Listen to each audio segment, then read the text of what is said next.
You got like $3 million, huh? Yeah, we're already building a fancy house for us. Got my dream kitchen planned. My mother-in-law says all dreamy-like.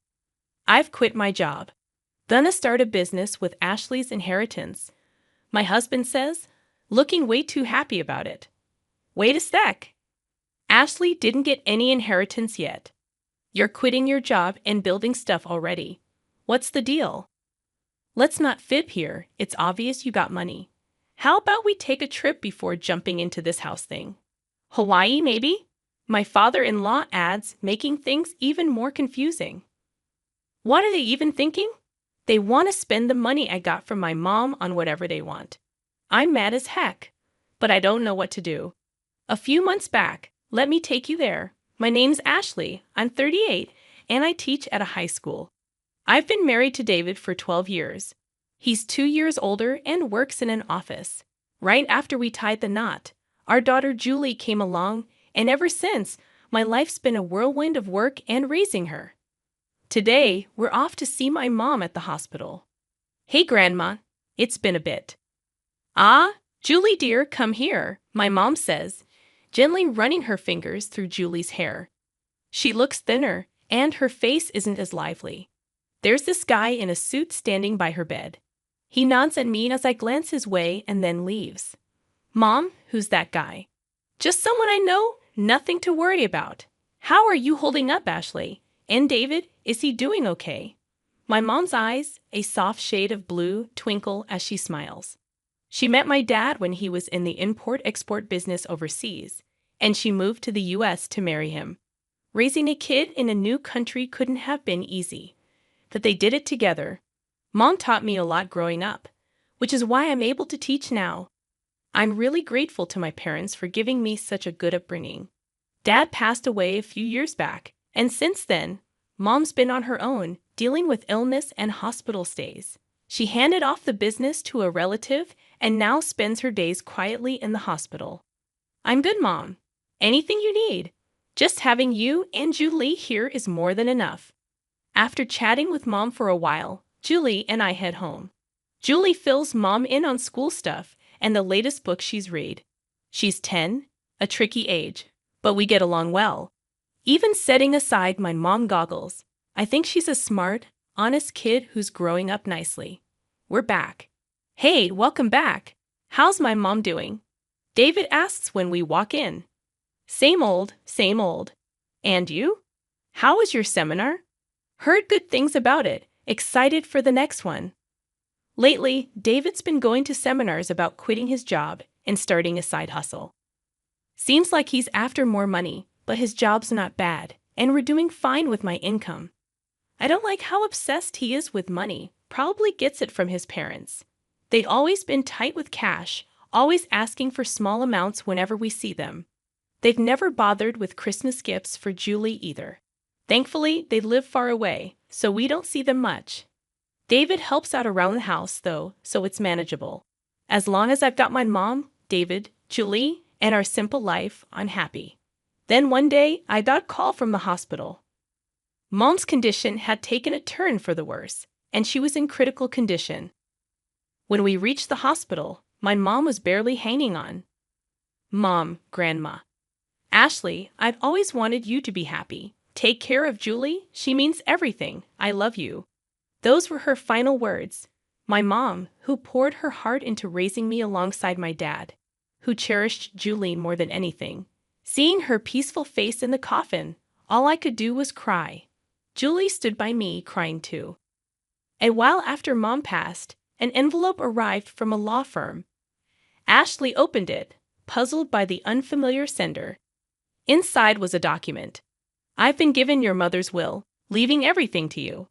Ashley and her mom never talked about inheritance, so she was surprised.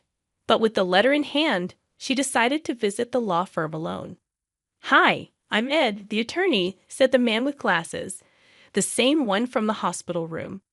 You were there when I visited my mom, Ashley said, recognizing him.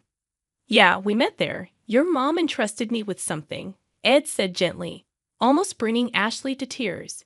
500 million. Ashley exclaimed in shock. Yeah, Ashley. When your dad passed, you let your mom have all the inheritance. Now, with what she had and what she left you, after taxes, that's the sum, Ed explained.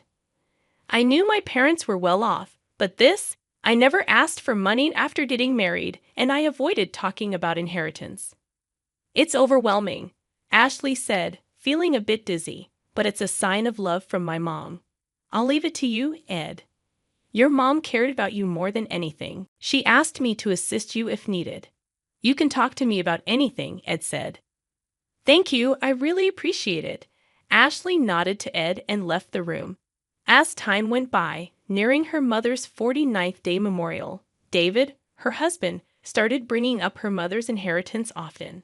He knew they were wealthy when they married, but Ashley found his constant probing uncomfortable, especially during her mourning period. Whenever she asked him to stop, he would, but then subtly bring it up again later. And then there were her in-laws. At her mother's memorial, her father-in-law offered, Ashley, if you're worried about the inheritance, we can help. We've had our share of inheritance disputes. It can get complicated when unmarried siblings pass away. If you need help, we're here. Her mother-in-law chimed in. Sure, Ashley, who had never felt inclined to involve them before, could only offer a vague response as they pretended to understand. About 3 months after her mother's passing, David, who had been relatively quiet, finally reached his breaking point. Have you gotten your mom's inheritance yet? David's question sent a shiver down Ashley's spine. Not yet, Ashley fibbed. The process is complicated. It's been 3 months since she passed, right? Why the delay? David pressed, but then abruptly announced he was heading to bed, leaving Ashley with a gnawing feeling in her chest. The next day, while Ashley and Julie were cleaning up after dinner, the doorbell rang. Julie rushed to answer it, and Ashley, peering out from the kitchen, saw her in-laws along with David returning from work. Why are they here? Ashley whispered to Julie. It's okay, Mom. I'll go to my room, Julie said, darting away nervously. What's happening? Ashley asked as her in-laws entered. Never mind that, Ed, her father-in-law said cheerfully, grabbing a beer from the fridge. We're here to celebrate. You inherited over $300 million.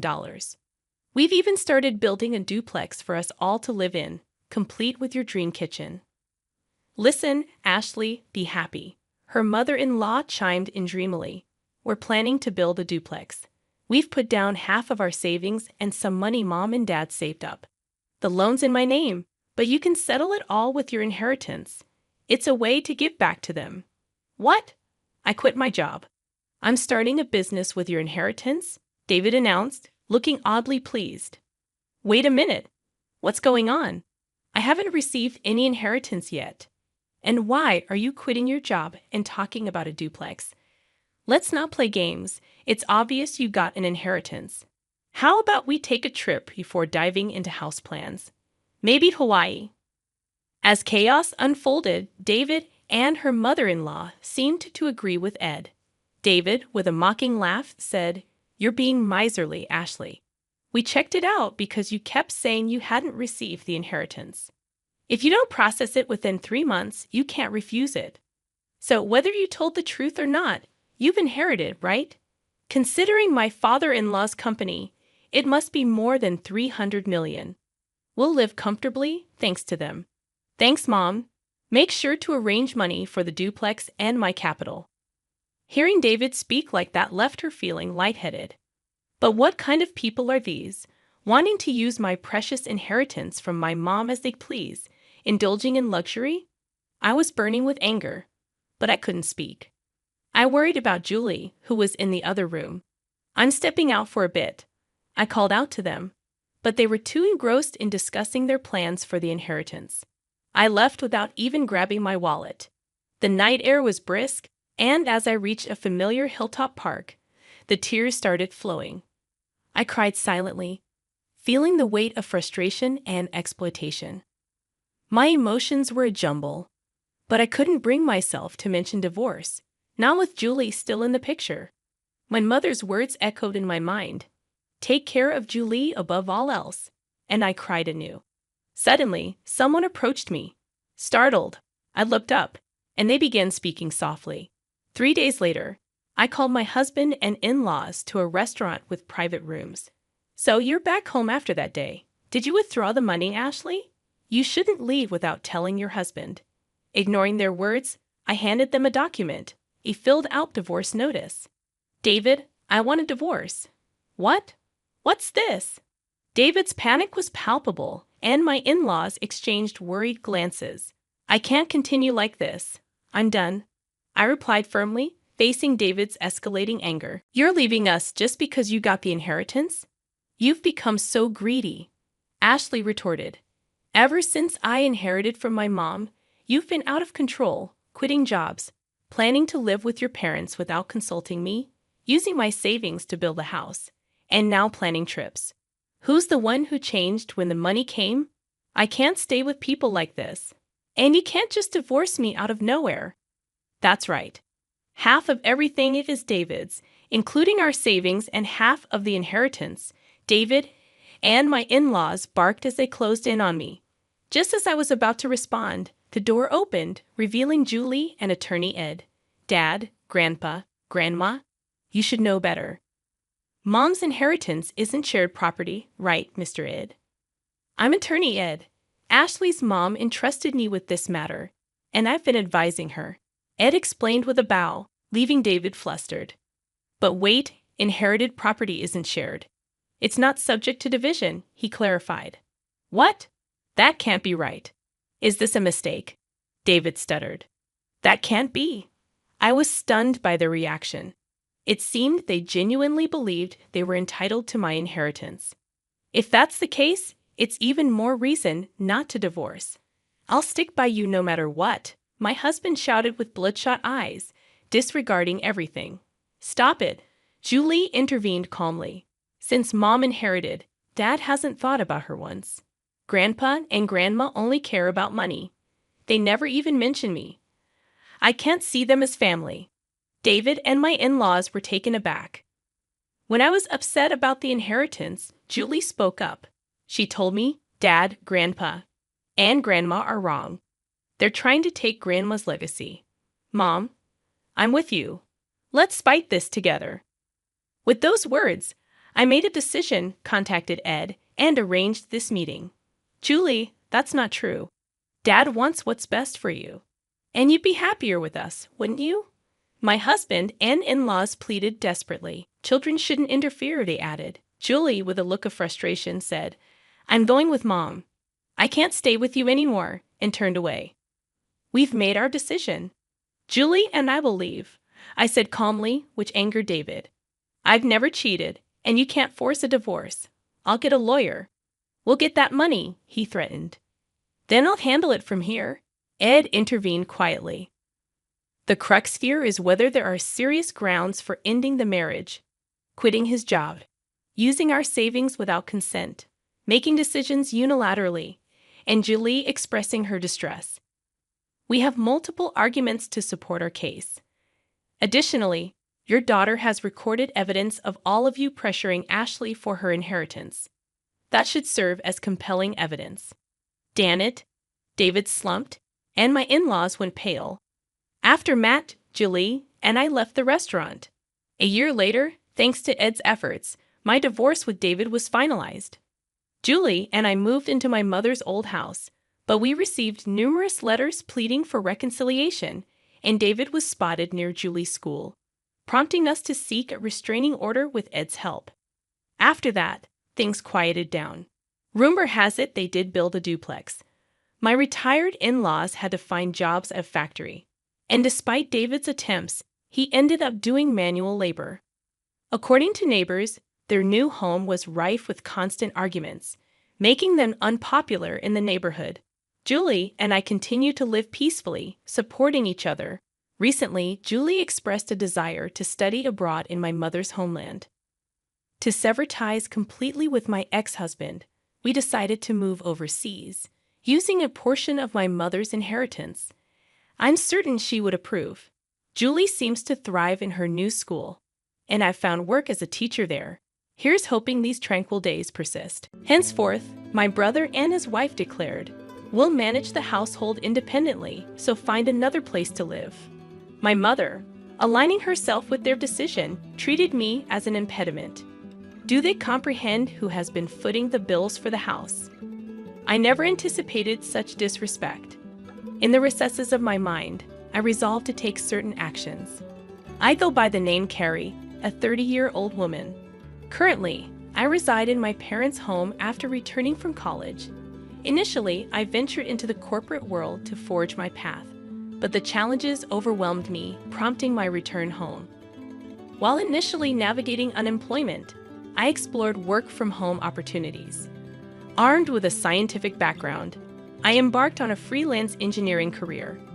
Commencing with modest projects, the income was meager, yet the experience of working independently was profoundly meaningful.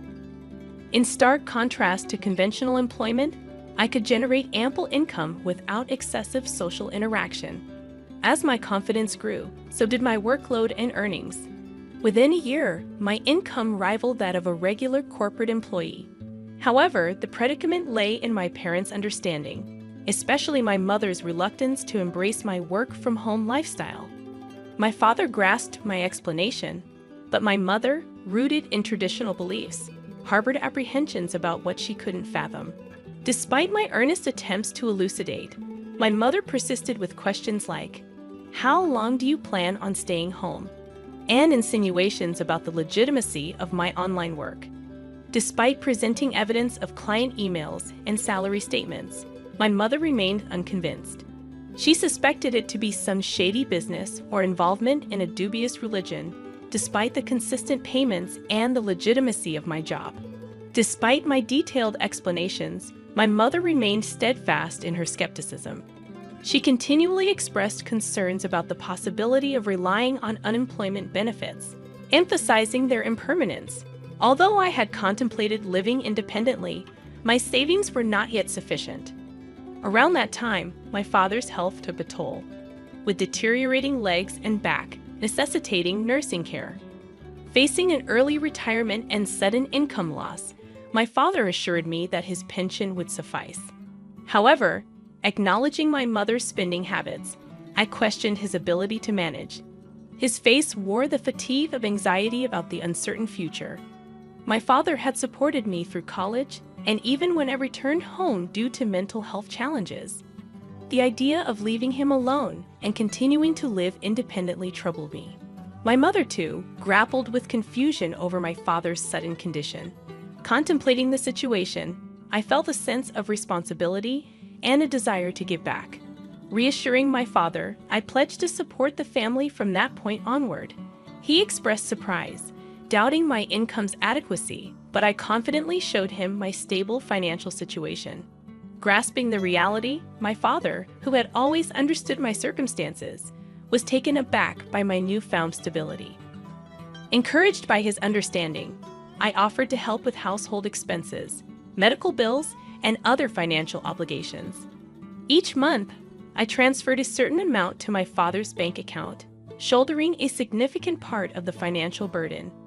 As my mother had been using my father's credit card, I created a new main card and provided her with a supplementary card. My father, mindful of saving money, urged my mother to follow suit. In response, my mother questioned whether I should be asked to leave the house. I pointed out my financial contributions and emphasized that it would be more challenging without my support. Skeptical, my mother remained unconvinced and suspicious of my assistance. It took my father's persuasion to finally gain her agreement, allowing me to continue living with them.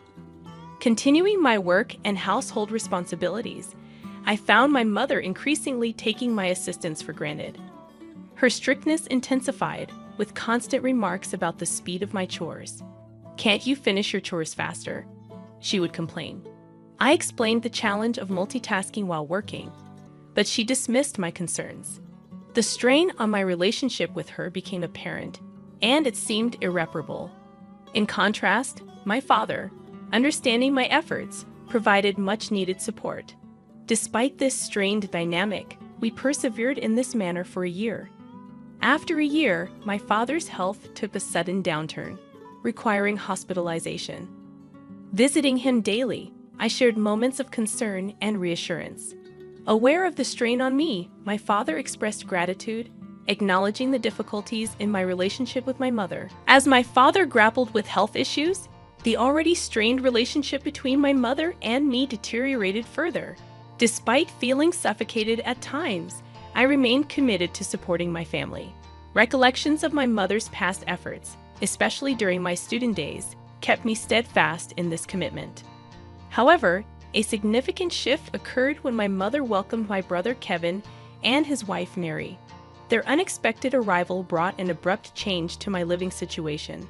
My brother explained their decision, stating they would be living in the house from now on to ease the burden on me. I was taken aback, and my mother seemed to avoid eye contact. While my brother and his wife claimed their intention was to support me, a hidden meaning lingered in their words.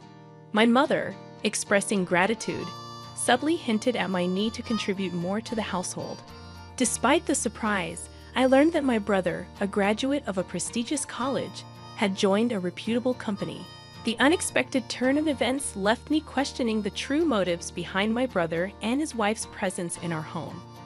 Certainly, he must have been earning a substantial salary, but I too was diligently pursuing my own endeavors. I wondered if they could manage without my contributions. Transitioning into a new life at home with my brother and his wife proved to be more demanding than anticipated.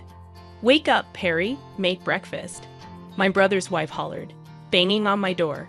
Fully awake and already engrossed in my work as a morning person, I explained that I was already up and working.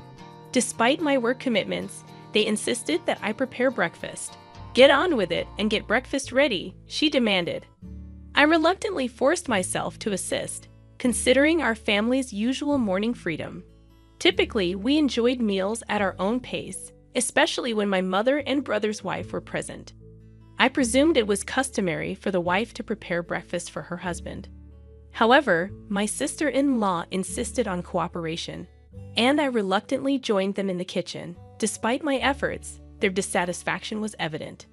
"Is this what you prepared for breakfast?" "This isn't enough," they complained. I had meticulously crafted a breakfast plate featuring soft scrambled eggs, a refreshing lettuce salad, fresh buttered toast, and a succulent sausage, thinking it would be well received.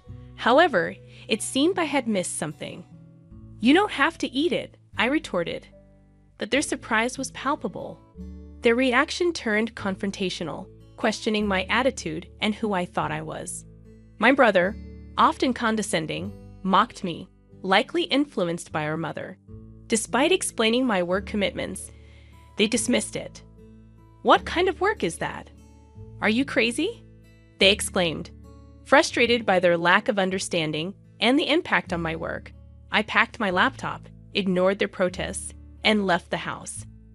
As I departed, my brother's voice echoed in the background, demanding to know where I was going. Ignoring the question, I proceeded to my father's hospital room. As I hurried into my father's hospital room, his surprised gaze met mine. "Carrie, what's wrong? You seem flustered," he observed. I recounted the recent incident, and my father, wearing a surprised expression, responded, "I didn't know they were. I'm sorry, Carrie. Don't worry about it. You can choose your own way of life." Feeling lost, I expressed concern that my mother might feel more comfortable if my brother Kevin were at home. However, my father reassured me, "You don't need to be in a place where you don't feel comfortable. All I want is for you to live happily. Live your life the way you want to live." Encouraged by my father's words, I decided to leave home. Upon returning that evening, I encountered a tense scene resembling a movie. The serious faces of my mother, brother, and sister-in-law greeted me. My brother accused me of not being at work, forcing him to take the day off. I inwardly questioned the responsibility of easily taking time off work. Their voices escalated, culminating in my brother demanding, "Get out of here. From now on, the three of us will live together. If you don't want to stay, please leave. We don't need an overbearing presence like you to support us." It was a shocking statement, and I replied in surprise, "Why?" Ignoring my protests, my brother and his wife insisted on my departure, declaring that I was no longer needed in the absence of our father. My mother, aligning with their sentiments, regarded me as a hindrance. The frustration intensified as they dismissed my involvement in the family's finances and prioritized their own concerns. Enraged by their insensitivity, I devised a plan. Initially, I transferred the money linked to the credit card my mother used daily to another account under my management. This subtle move aimed to surprise my mother when she could no longer access her credit card. I initiated a money transfer from my father's account, a crucial pillar supporting the family's financial stability.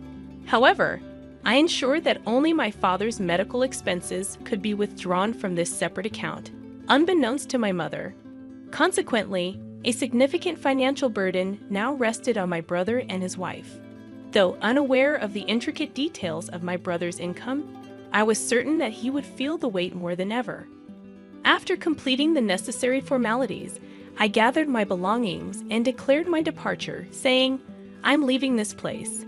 To my surprise, my mother, brother, and sister-in-law, who had been relentlessly harassing me, looked taken aback.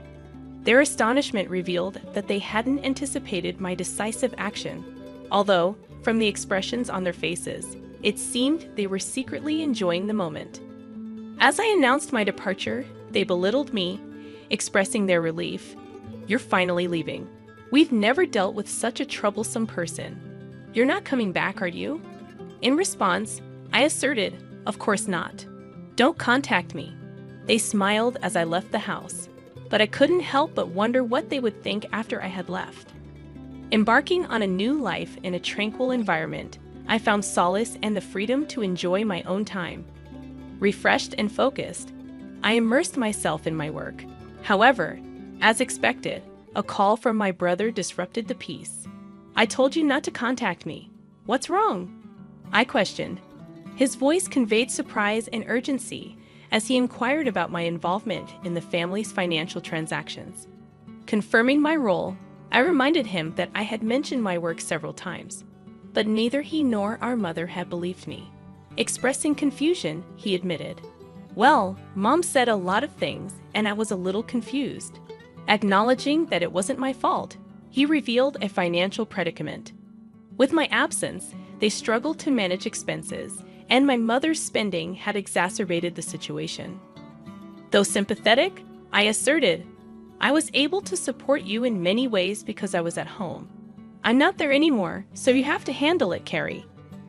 I found myself in an unexpected situation when my brother contacted me, urgently requesting assistance in transferring money to his bank account. Perplexed, I asked if he was joking, given that he worked for a sizable company. However, to my surprise, my brother confessed that he had been fired from his job due to a significant mistake. His revelation left me speechless, and I realized that he might have returned to our parents' house assuming there was enough money available. Perhaps he relied on the notion of a stable pension following our father's retirement. Wanting to enlighten my brother about my financial contributions to the household, I found amusement in the thought of his astonishment upon learning the truth.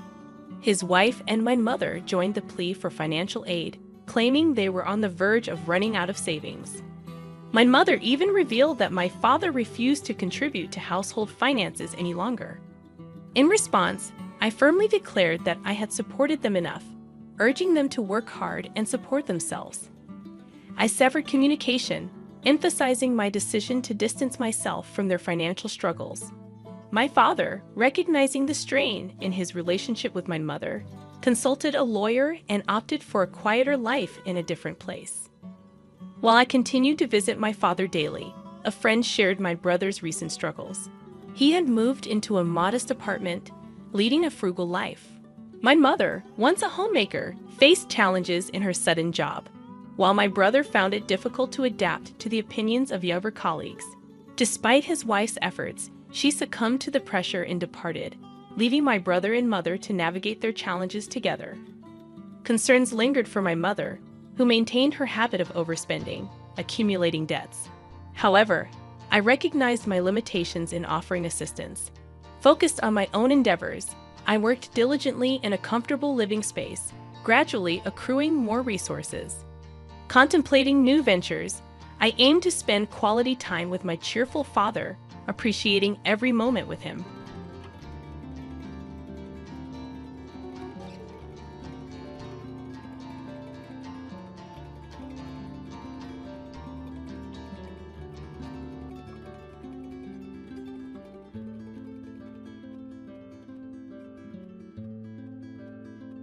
My name is Chelsea. A few weeks ago, my father, who had been battling illness, passed away. I wish he could have seen his grandchildren, and that thought weighed heavily on me. I got married 5 years ago when I was 25. At my wedding, my father and I made a promise that I would tell him first when I got pregnant, but that promise remained unfulfilled. It's my one regret about my father, even though I did everything I could for him since his illness was diagnosed a year ago. I visited my parents' home frequently and accompanied my mother to the hospital. I increased the frequency of my phone calls and video chats, but I still can't shake the feeling that I could have done more. My mother, sitting next to me, reassured me. "You did your best, Chelsea." "Really?" I asked. "Yes, your father would have been satisfied," she said. At that moment, my sister Portia walked in with the lawyer. The lawyer, a man in his mid-40s, introduced himself as Samuel and handed me his business card. "I'm Samuel, the attorney. Thank you for coming. Please have a seat," he said. "Excuse me," my mother said as she guided him to a seat. Once he was settled, my sister blurted out, "I heard from this lawyer that Dad left quite an inheritance, and it's not all for you, Portia."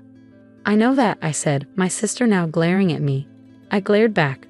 Our relationship had become strained since we learned of Dad's illness, mainly because of Portia's arrogance.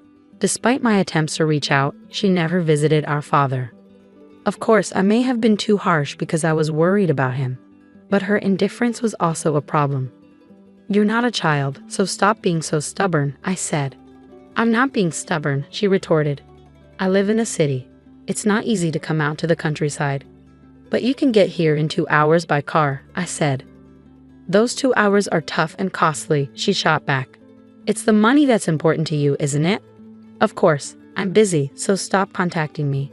With that, she stopped talking. Even though she lived far away, she could have visited occasionally. That's why our relationship soared so quickly.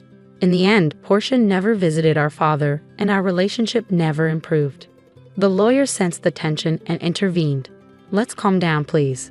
"I apologize," I said, and the lawyer nodded. "As I mentioned on the phone, I have your father's will here. He contacted me a few weeks before he passed away. We met at the hospital, and he wrote the will in front of me with his primary physician present," the lawyer explained. My father had arranged for his physician to contact the lawyer upon his passing. Then the lawyer reached out to us, which brings us to the present moment. He pulled out a white envelope and placed it in front of us. "This is the will," he said. I recognized my father's handwriting on the envelope. Portia seemed impatient. "Never mind that. Just tell us what's in it." "I'm busy," she snapped. "Of course," the lawyer said with a wry smile as he opened the envelope. Inside was a single sheet of paper with my father's wishes. Besides the house and land, my father's inheritance included some savings and a storage shed. We knew about the house and land, but the storage shed was a surprise. As I was pondering this, Portia angrily interrupted the lawyer. "Wait a minute. What about the farm?" "Farm?" the lawyer asked. "Yes, the farm Dad used to work on as a hobby. My father ran a business in the next town. But after turning 50, he started thinking of closing it. I want to slow down a bit. Is that okay? Back when I was in high school, I heard this idea. My sister, already in college, wasn't keen on it, but my mother and I, concerned about my father's health, agreed. Don't worry about the money, Portia, my father reassured her. Reluctantly, she agreed. And so my father closed his company and started farming near our home.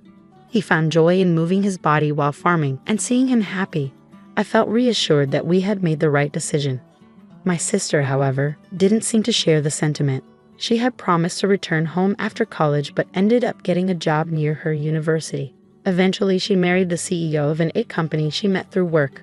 That's why father took up farming until he fell ill. My sister insists that the farm should be part of the inheritance. When the lawyer reviewed the documents, he quickly found a note stating that the farm was rented land. Rented? My sister said, disappointed. But I thought we owned a large piece of land.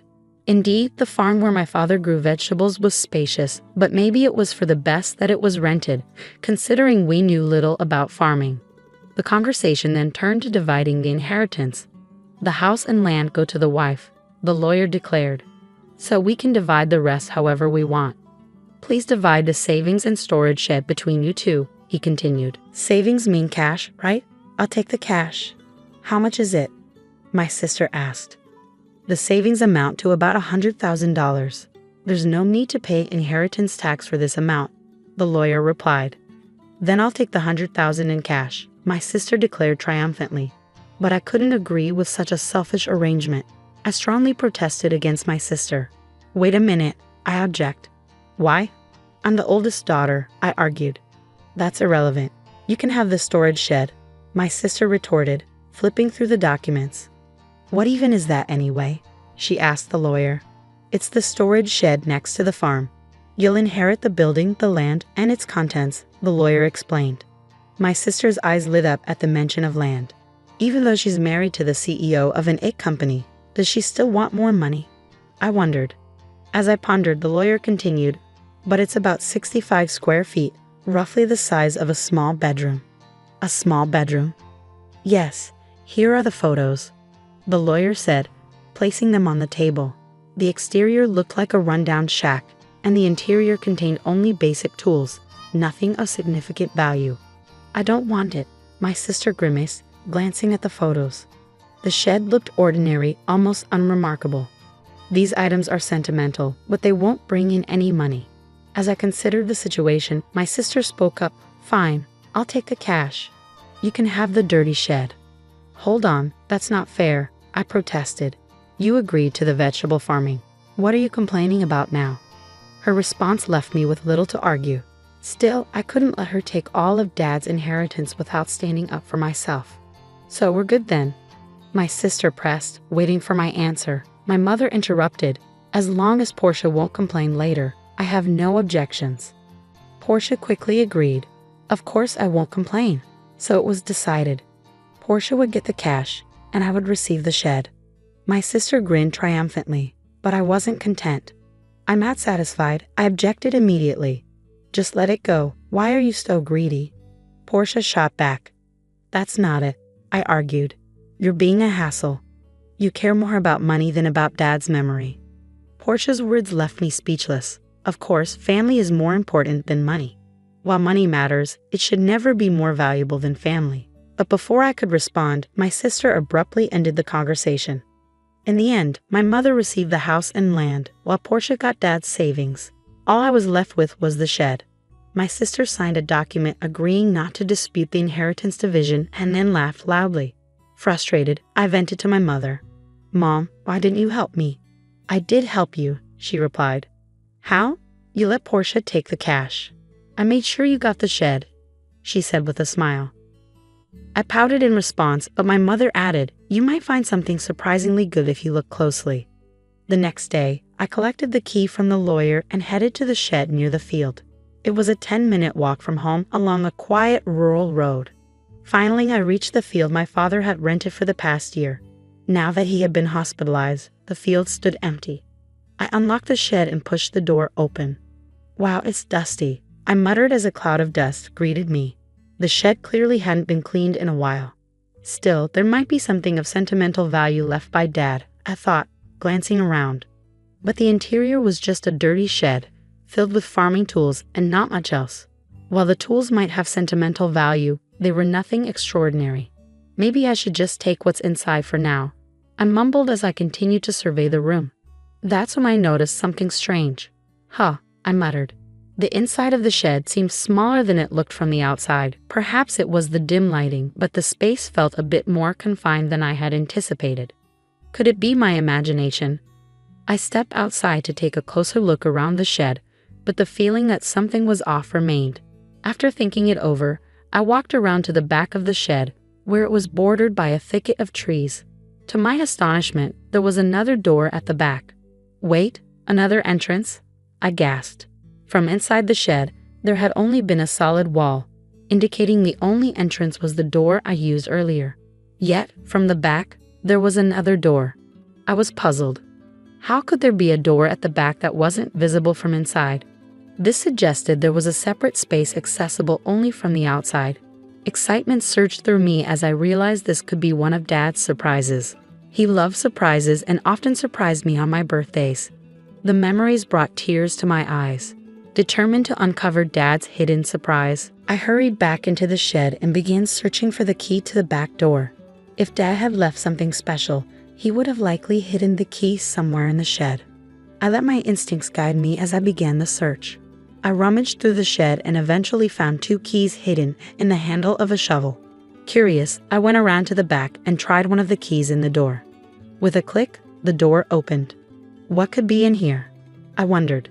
Inside the small space, only about 3 feet wide, stood a large safe. Is this from Dad's company? I thought as I recognized the safe. It was the same one I had seen in the corner of his office when I was a child. Feeling nostalgic, I hugged the safe. This discovery brought back memories of my father and made the inheritance worthwhile. However, knowing Dad, I was sure this wasn't the final surprise. There must be more surprises, I muttered as I inserted the second key into the safe. The door creaked open with a rusty sound. What I saw inside left me speechless. The safe contained an unexpected inheritance. I quickly locked the safe again and rushed to find my mother to share the news. After explaining the situation to her, I called my husband for help moving the safe from my parents' house.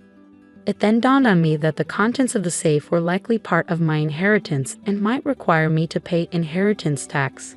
I decided to seek professional advice to handle the situation properly. I consulted the lawyer, who recommended I speak with a certified public accountant. With a referral from a friend, I found an accountant and left the complicated matters in their hands. A year passed, and just when I thought things had finally settled down, my sister showed up near my home. "What brings you here all of a sudden?" I asked my sister, puzzled by her unexpected visit. "Well, I had some business at our parents' house, so I stopped by," she replied vaguely, her behavior striking me as odd. It seemed unlikely that she would casually visit, especially given the tension surrounding our father's inheritance. Our relationship wasn't one that involved casual drop-ins. I couldn't shake off my suspicion as I observed her. Despite her nervous demeanor, my sister asked, "Can I come in?" I hesitated for a moment before reluctantly agreeing. Once inside, after serving some coffee, she began to fidget before finally speaking up. "Do you happen to have won the lottery or something?" she blurted out. Confused, I shook my head. "No, I didn't, and it's not bonus season for my husband either." Perplexed by her line of questioning, I asked, "What on earth are you talking about?" This seemed to trigger her, and suddenly she grew defensive.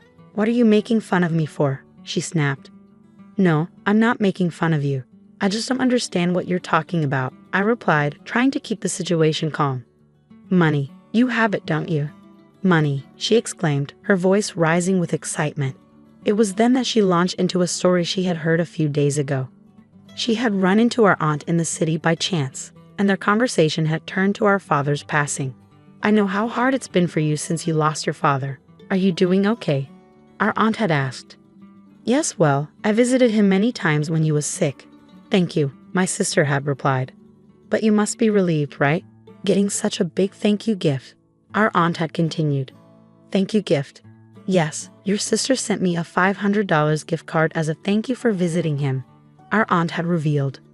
My sister had latched onto this information, convinced that I had sent the gift card. "You came into some extra money, didn't you?" my sister accused, pressing me for an answer. "Ah, so that's what this is about," I sighed, understanding her line of questioning. My reaction seemed to annoy her, and she snapped, "Why are you acting like that? Are you mocking me?" "No, not at all. It was just a thank you gift," I explained calmly. "But where did you get the money for it?" "That's what I want to know," she demanded. "From the inheritance, remember?" My sister frowned upon hearing this. "All you got was that dirty shed." "Yes, that's true, but there was a safe inside the shed. That's where the real inheritance was," I clarified. "Real inheritance?" she repeated, her interest piqued. I went on to explain the contents of the safe. Inside were valuable watches my father had collected as a hobby during his life. I admitted that I didn't know their exact worth, but I estimated the remaining savings at around $100,000. Given my father had been a successful business owner who retired early, this amount seemed modest. It led me to believe he had invested heavily in those watches.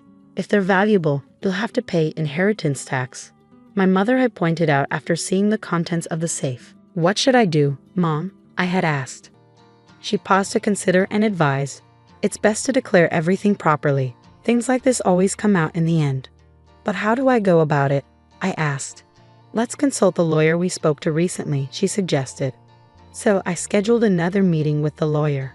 I was informed that when you inherit valuable items, the inheritance tax is determined by their current market value.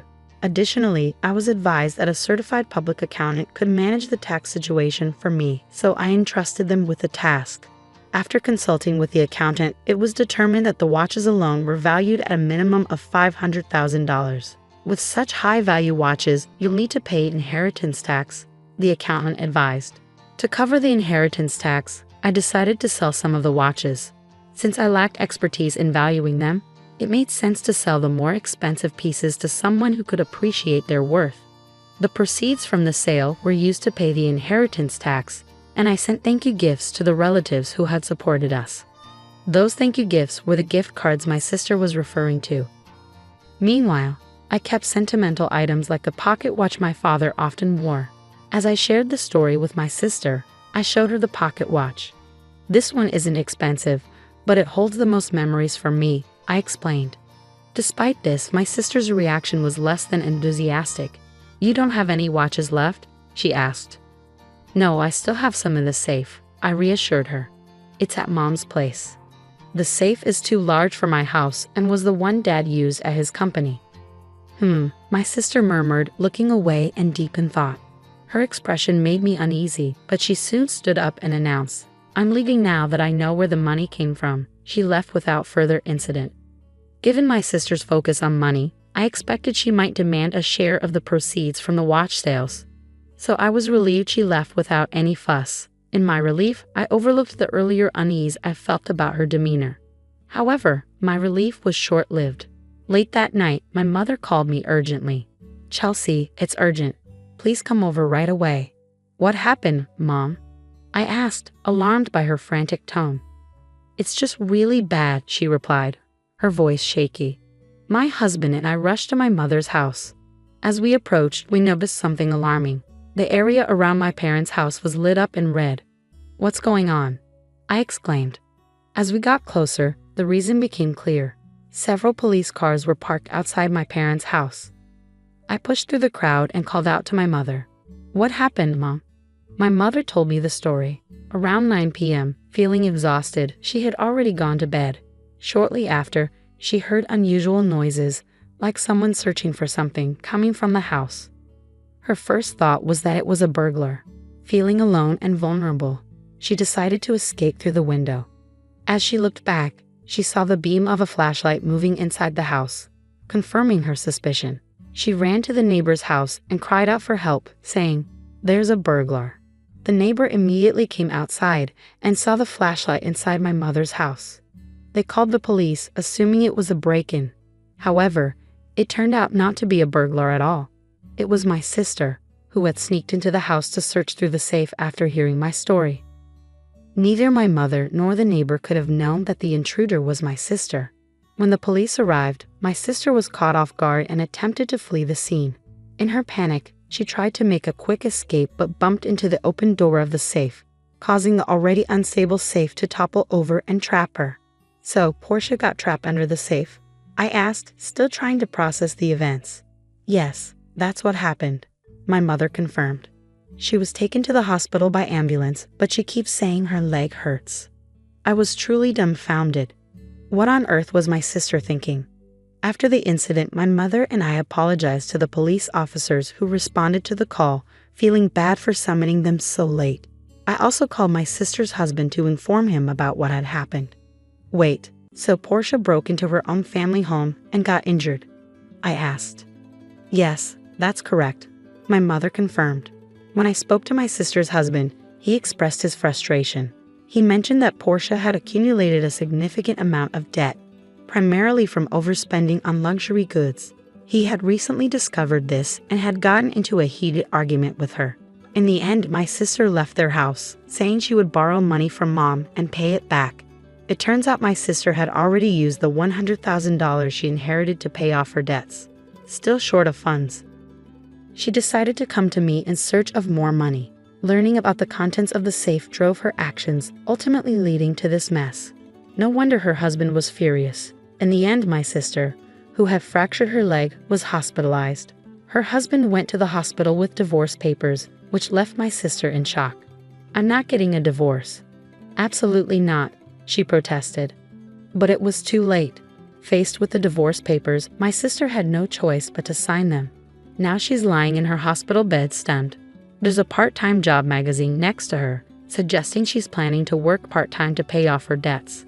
For me, this news came as a relief. In the aftermath of all the commotion, I decided to move back to my parents' home to support my mother and help take care of the house. There was another reason behind the decision too. I had recently discovered that I was pregnant. My husband and I agreed that moving back home would be best, as my mother could help us with childcare. I wish I could have shared the news of my pregnancy with my father while he was still alive, but I'm certain he would have been happy for us. I'm looking forward to giving birth to a healthy baby and starting a new chapter in my life.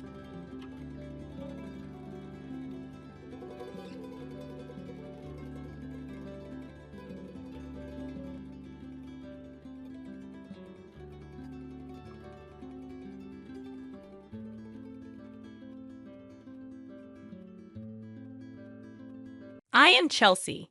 A few weeks ago, my father, who had been battling illness, passed away. Regret lingers within me as I wish I could have shared with him the joy of meeting his grandchildren. These thoughts escaped my lips accompanied by a heavy sigh. I got married 5 years ago at the age of 25, and during the ceremony, my father and I made a pact. I promised to inform him first when I got pregnant. Sadly, that promise remained unfulfilled. My only regret about my father centers around this unkept promise. His illness had been discovered a year ago, and since then, I devoted myself to doing everything I could for him. Regular visits to my parents' home and the hospital with my mother became a routine. I increased the frequency of phone calls and video chats, exhaustively exploring every avenue to support him. Despite my efforts, a lingering doubt persists. Could I have done more? As I mull over these thoughts, my mother, sitting beside me, reassures me. "You did well, Chelsea. Your father would be satisfied." Just then, my sister Portia returns, accompanied by the family lawyer. The mid-40s man hands me his business card, introducing himself as Samuel, the attorney. My mother guides Samuel to a seat, and as soon as he settles in, my sister blurts out, "I heard from this lawyer that Dad left quite an inheritance." I quickly clarify, "It's not all for you, Portia." Her expression sours, and we exchange glares.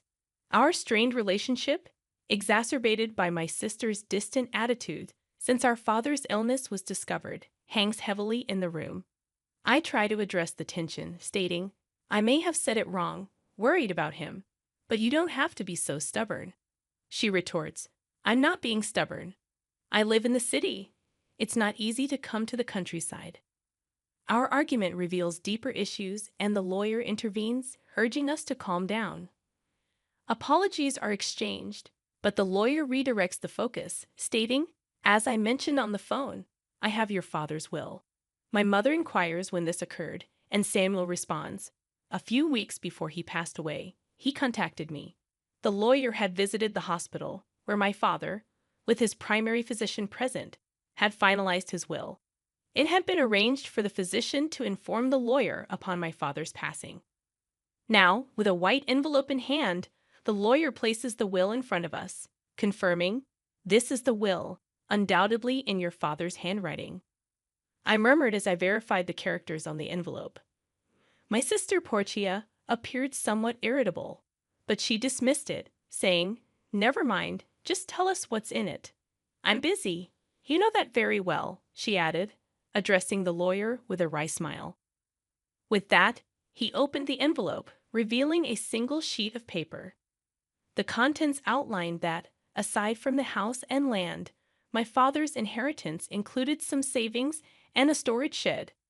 While we were aware of the house and land, the mention of a storage shed puzzled me, As I contemplated this, my sister, visibly annoyed, interjected, "Wait a minute. You didn't mention the farm." The lawyer acknowledged the oversight and explained, "Yes, the farm your dad used to work on as a hobby." He recounted how, after turning 50, my father decided to close his company in the next town and focus on farming near our home. Despite initial objections from my sister, who opposed the decision during her college years, my father persisted, finding joy in the physical activity of farming. Now, my sister insisted that the farm should be part of the inheritance. The lawyer, reviewing the documents, quickly addressed this concern, revealing that the farm was rented land. My sister expressed disappointment, realizing we didn't own the expansive piece of land as she had thought. The conversation then turned to dividing the inheritance.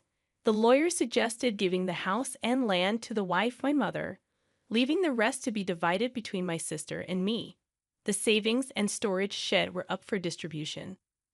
My sister eagerly claimed the savings, valuing at about $100,000, declaring triumphantly, "I'll take the cash." However, I objected, emphasizing my position as the oldest daughter. I proposed that she could have the storage shed, questioning its significance. Despite my objections, my sister was adamant about her claim to the cash. The lawyer clarified that the storage shed was a small building next to the phone, approximately 65 square feet, resembling the size of a small bedroom. He presented photos of the shed, revealing its dilapidated exterior and basic contents, consisting mainly of ordinary tools like hoses, scissors, and shovels. The realization dawned that the shed held little monetary value. "I don't want it," my sister grimaced. I painted the photos too. It was all very ordinary. "These are sentimental items, but they won't bring in money." As I pondered this, my sister reluctantly agreed, saying, "Fine, I'll take the cash. You can have that dirty shed." However, I found it unfair. "Hold on, that's not fair. You agreed to the vegetable farming. What are you complaining about now?" My sister countered, making it difficult to argue. Still, I couldn't let her take all of Dad's inheritance without a fight. My sister pressed me, asking if we were good. My mother chimed in, saying, "As long as Portia won't complain later, I have no objections." Reluctantly, I nodded, and the division was settled. My sister grinned, and feeling uneasy. I immediately objected, saying, "Well, I'm not satisfied." "Give it up. You're so greedy," my sister retorted. Her words left me speechless, and I couldn't deny that family was more important than money. My sister abruptly ended the conversation, and in the end, my mother got the house and land. My sister got Dad's savings, and all that was left for me was the dirty shed. My sister, laughing loudly, signed a document promising not to complain about the inheritance division. Filled with complaints, I couldn't help but vent to my mother. "Mom, why didn't you help me?" My mother replied, "I did help you. I made sure you got the shed." Unhappy about inheriting the shed, I puffed out my cheeks in response. The next day, armed with the shed key from the lawyer, I headed to the shed near the field, a 10-minute walk from home along a deserted rural road. Finally, reaching the empty field, I opened the dusty shed and began looking around for something sentimental from Dad. Yet, all I found were tools and nothing special. Disheartened, I considered taking what was inside when I noticed something odd. The shed seemed smaller on the inside. Puzzled, I walked around to the back and gasped. There was another door. This second entrance wasn't visible from the inside, creating a mysterious space accessible only from the back. Excitement surged through me as I thought, "This must be Dad's surprise." Dad loved surprises. Even on birthdays, memories flooded back and tearing up. I returned inside, searching for the back door key. After finding 2 hidden keys in the handle of a shovel, I tried one in the door at the back. With a click, it opened, revealing a cramped space with a large safe. I wondered, is this from Dad's company? I recognized the safe. It was the same one I saw in the corner of his office when I was a child. Nostalgic, I hugged the safe. This was a true memory of my father, and I felt fulfilled. This alone made the inheritance worthwhile. However, knowing Dad, this couldn't be the end. There had to be more surprises. There's got to be more surprises, I muttered as I inserted the second key into the safe. With a slightly rusty sound, the safe opened. What? No way. The moment I saw the contents, I was stunned. Inside was an unexpected inheritance. Overwhelmed, I locked the safe and rushed to my mother. After explaining the situation to her, I called my husband, and with his help, we moved the safe from my parents' house. Then it hit me, the contents of the safe were undoubtedly Dad's. However, if it's part of my inheritance, including the shed, I might have to pay inheritance tax. Better get this checked out thoroughly, I thought. The valuable contents of the safe prompted me to consult the lawyer. According to him, for inheritance tax matters, it's better to consult a certified public accountant. So I got a referral to an accountant from a friend and left all the complicated matters to them. The year passed in this way, and just when I thought things had finally settled down, my sister showed up near my home. What brings you here all of a sudden? I asked. Well, I had some business at our parents' house, so I stopped by, yeah, something like that. My sister replied, her behavior appearing strange.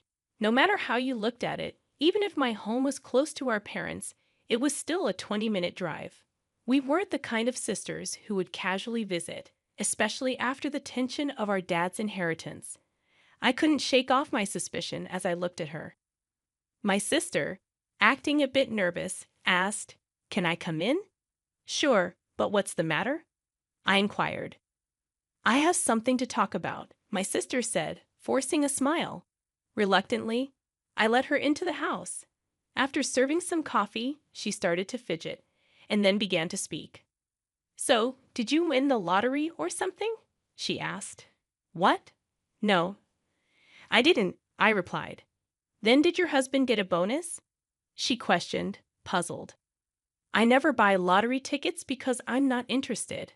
My husband, who's a salaried worker, does get a holiday bonus, but it's not that time of year," I explained. Confused, I asked her directly, "Hey, what are you talking about?" Suddenly, my sister got angry. "What are you making fun of me?" "No. What are you talking about?" she snapped. "Money. Money, you have it, don't you? Money." My sister spoke excitedly. It was a story from a few days ago. Living in the city, my sister had run into our aunt by chance, and the woman started the conversation like this. "I know how hard it's been for you since you lost your father. Are you doing okay?" "Yes, well, I visited him many times when he was sick. Thank you. But you must be relieved, right? Getting such a big thank you gift." "Thank you gift?" "Yes, your sister sent me a $500 gift card as a thank you for visiting him." What caught my sister's attention was the gift card. Hearing that I had sent it, she was convinced I had come into some extra money. "You got a windfall, didn't you? Just admit it."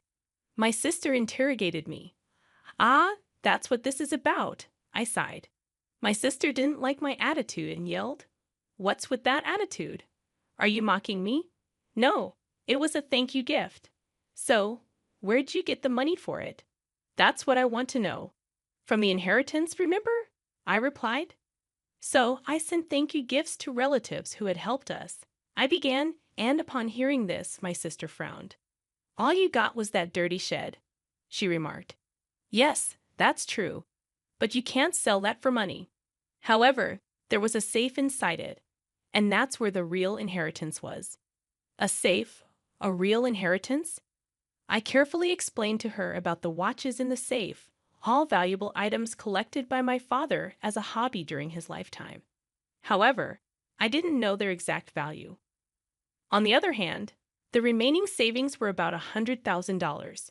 Considering he was a business owner who could retire early, that amount seemed small, leading me to think he might have invested a lot in those watches. "If they're valuable, you'll have to pay inheritance tax," my mother had said after seeing the contents of the safe. "What should I do, Mom?" When I asked, my mother thought for a moment and advised, "Things like this always come out. You should declare it properly." "How?" "Well, let's ask that lawyer we spoke to recently. So I consulted the lawyer again, and I was told that if you inherit valuables, the inheritance tax is determined by their value. At that time, I was also told that a certified public accountant could handle it for me. As a result, it was found that the watches alone were worth at least $500,000. With watches this valuable, you'll have to pay inheritance tax. How should I pay it? I asked. The lawyer suggested, how about keeping the ones you're emotionally attached to and selling the rest? Certainly, it didn't make sense to me, who didn't know the value, to hold on to such expensive watches. I'd rather someone who understands their worth have them. With that thought, I sold some of the watches, used the money from the sale to pay the inheritance tax, and sent thank you gifts to the relatives who had helped us. Those thank you gifts were the gift cards my sister was talking about. By the way, what I kept were items like the pocket watch my father often wore. I showed my sister the pocket watch as I told her this story. This one isn't expensive, but it holds the most memories for me. However, my sister frowned upon hearing my story. What? You don't have any left? She questioned. No, there are still some in the safe. Where's the safe? I explained. It's at Mom's. The safe is too big for this house. It's the one Dad used at his company. My sister looked away, seeming deep in thought. I felt uneasy seeing her like this, but right after that, she stood up and said, I'm leaving. Now that I know where the money came from, and left. Considering how money-minded my sister is, I thought she might demand some of the money from the watch sales. I was relieved she left without making a fuss. However, in my relief, I forgot the unease I had felt earlier. My sister isn't that understanding, and I had forgotten that. I was reminded of this late that night when I got a call from my mother. Chelsea, it's urgent. Come over right away. What happened, Mom? It's just really bad. My mother said, frantic and unclear. My husband and I rushed to my mother's house, and as we approached, we noticed something strange. The area around my parents' house was lit up in red. What's going on? The reason became clear as we got closer. Several police cars were parked outside my parents' house. I navigated through the crowd and called out to my mother. What happened, Mom? According to her, it was after 9 p.m., and feeling tired, she had gone to bed already. Soon after, she heard strange noises, sounds like someone searching for something coming from beyond the door. Oh, it's a burglar, my mother instantly thought. However, she was the only one in the house, feeling helpless. She decided to escape through the window. Looking back, she saw the light of a flashlight moving inside the house. This is definitely a burglar, she was convinced. Running to the neighbor's house, she urgently said, Help. There's a burglar. Hearing this, the neighbor immediately came out. They too saw the swinging light my mother was pointing at and called the police, thinking it was a burglar. However, it wasn't a burglar at all. It was my sister who had sneaked into the house to rummage through the safe after hearing my story. Neither my mother nor the neighbor had any way of knowing this. Soon, the police arrived, and naturally, my sister was shocked. Realizing she was in trouble, she tried to make a quick escape. Of course, it's her own family home, so there's no need to run. Yet, in her panic, my sister thought she had to escape. In her rush, she bumped into the open door of the safe. Just then, the already unstable safe toppled over, falling right onto her as she tried to flee. So, Portia got trapped under it. Yes, that's what happened. Is she okay? I asked. She was taken to the hospital by ambulance, but she keeps saying her leg hurts. What on earth was she thinking? I was truly dumbfounded. Afterward, my mother and I apologized to the police officers who had come to help, feeling bad for calling so late. I also phoned my sister's husband. Wait, you're saying Portia broke into her own family home and got injured? He questioned. Yes, that's correct. What is Portia doing? She doesn't even do housework. I'm really sorry about my sister. That's it. I'm filing for divorce. Divorce? Actually, according to my sister's husband, she had racked up a considerable amount of debt. Apparently, she had been spending a lot on brand name items, and he had just found out. They had a huge fight, and in the end, my sister stormed out of the house, saying, "I'll borrow from Mom and pay it back." Turns out she had already used the $100,000 she inherited to pay off her debts. Still short, she came to me to scrounge for more money. Learning about the contents of the safe led to her actions, which in turn led to this whole mess. No wonder her husband was furious. In the end, my sister, who had fractured her leg, was hospitalized. Her husband came to the hospital and started talking about divorce. Naturally, my sister made a scene. "I'm not getting a divorce. Absolutely not." But it was too late. Her husband had brought the divorce papers. Seeing them, she had no choice but to sign. Now she's lying in her hospital bed stunned. There's a part-time job magazine next to her, so she's probably planning to start working part-time to pay off her debts. That would be a relief for me. As for me, I decided to move back to my parents' home after all the commotion. Of course, I'm worried about my mother, but there's another reason. I found out I'm pregnant. My husband and I talked it over and decided to move back home and have my mother help us with the children and childcare.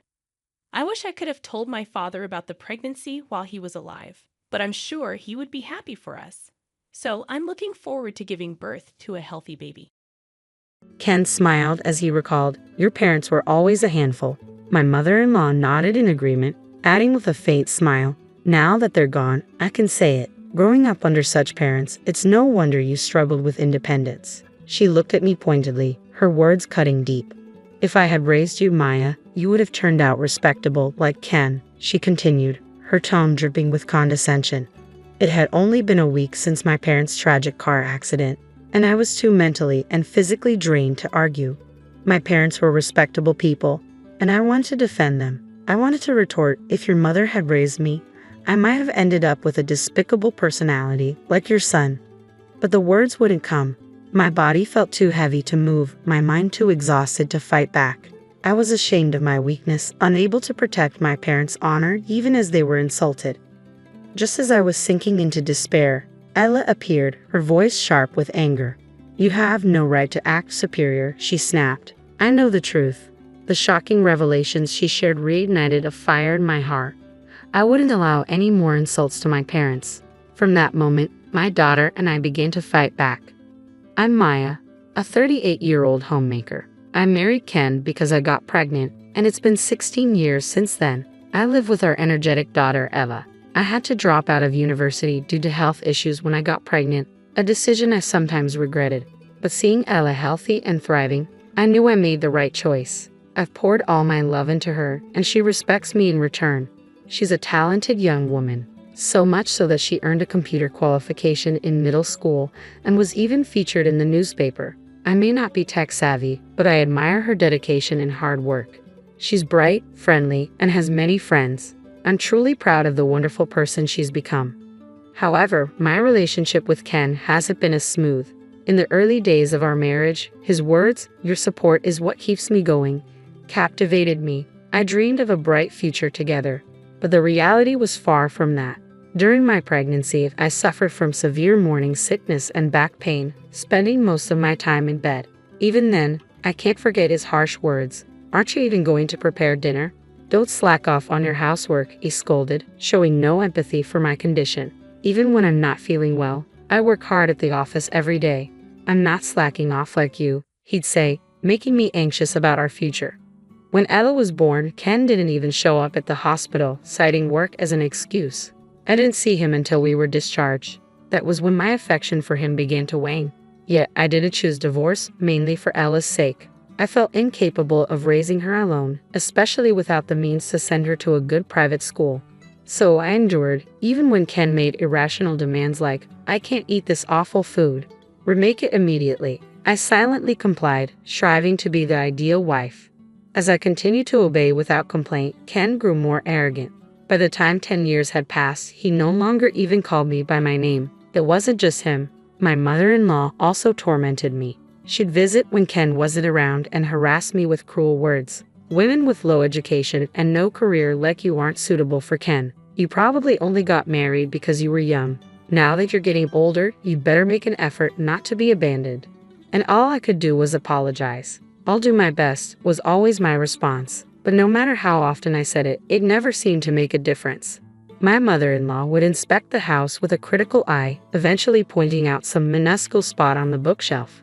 "Look, you haven't cleaned properly," she'd say. "If you're a housewife, it's only natural that there shouldn't be a speck of dust left." I wonder if low education also means low skills in housework. No matter how hard I worked, she always found something to criticize. There was only one time I couldn't hold back. I broke under the weight of my husband and mother-in-law's constant harsh words. "Ken, weren't you much kinder before we got married?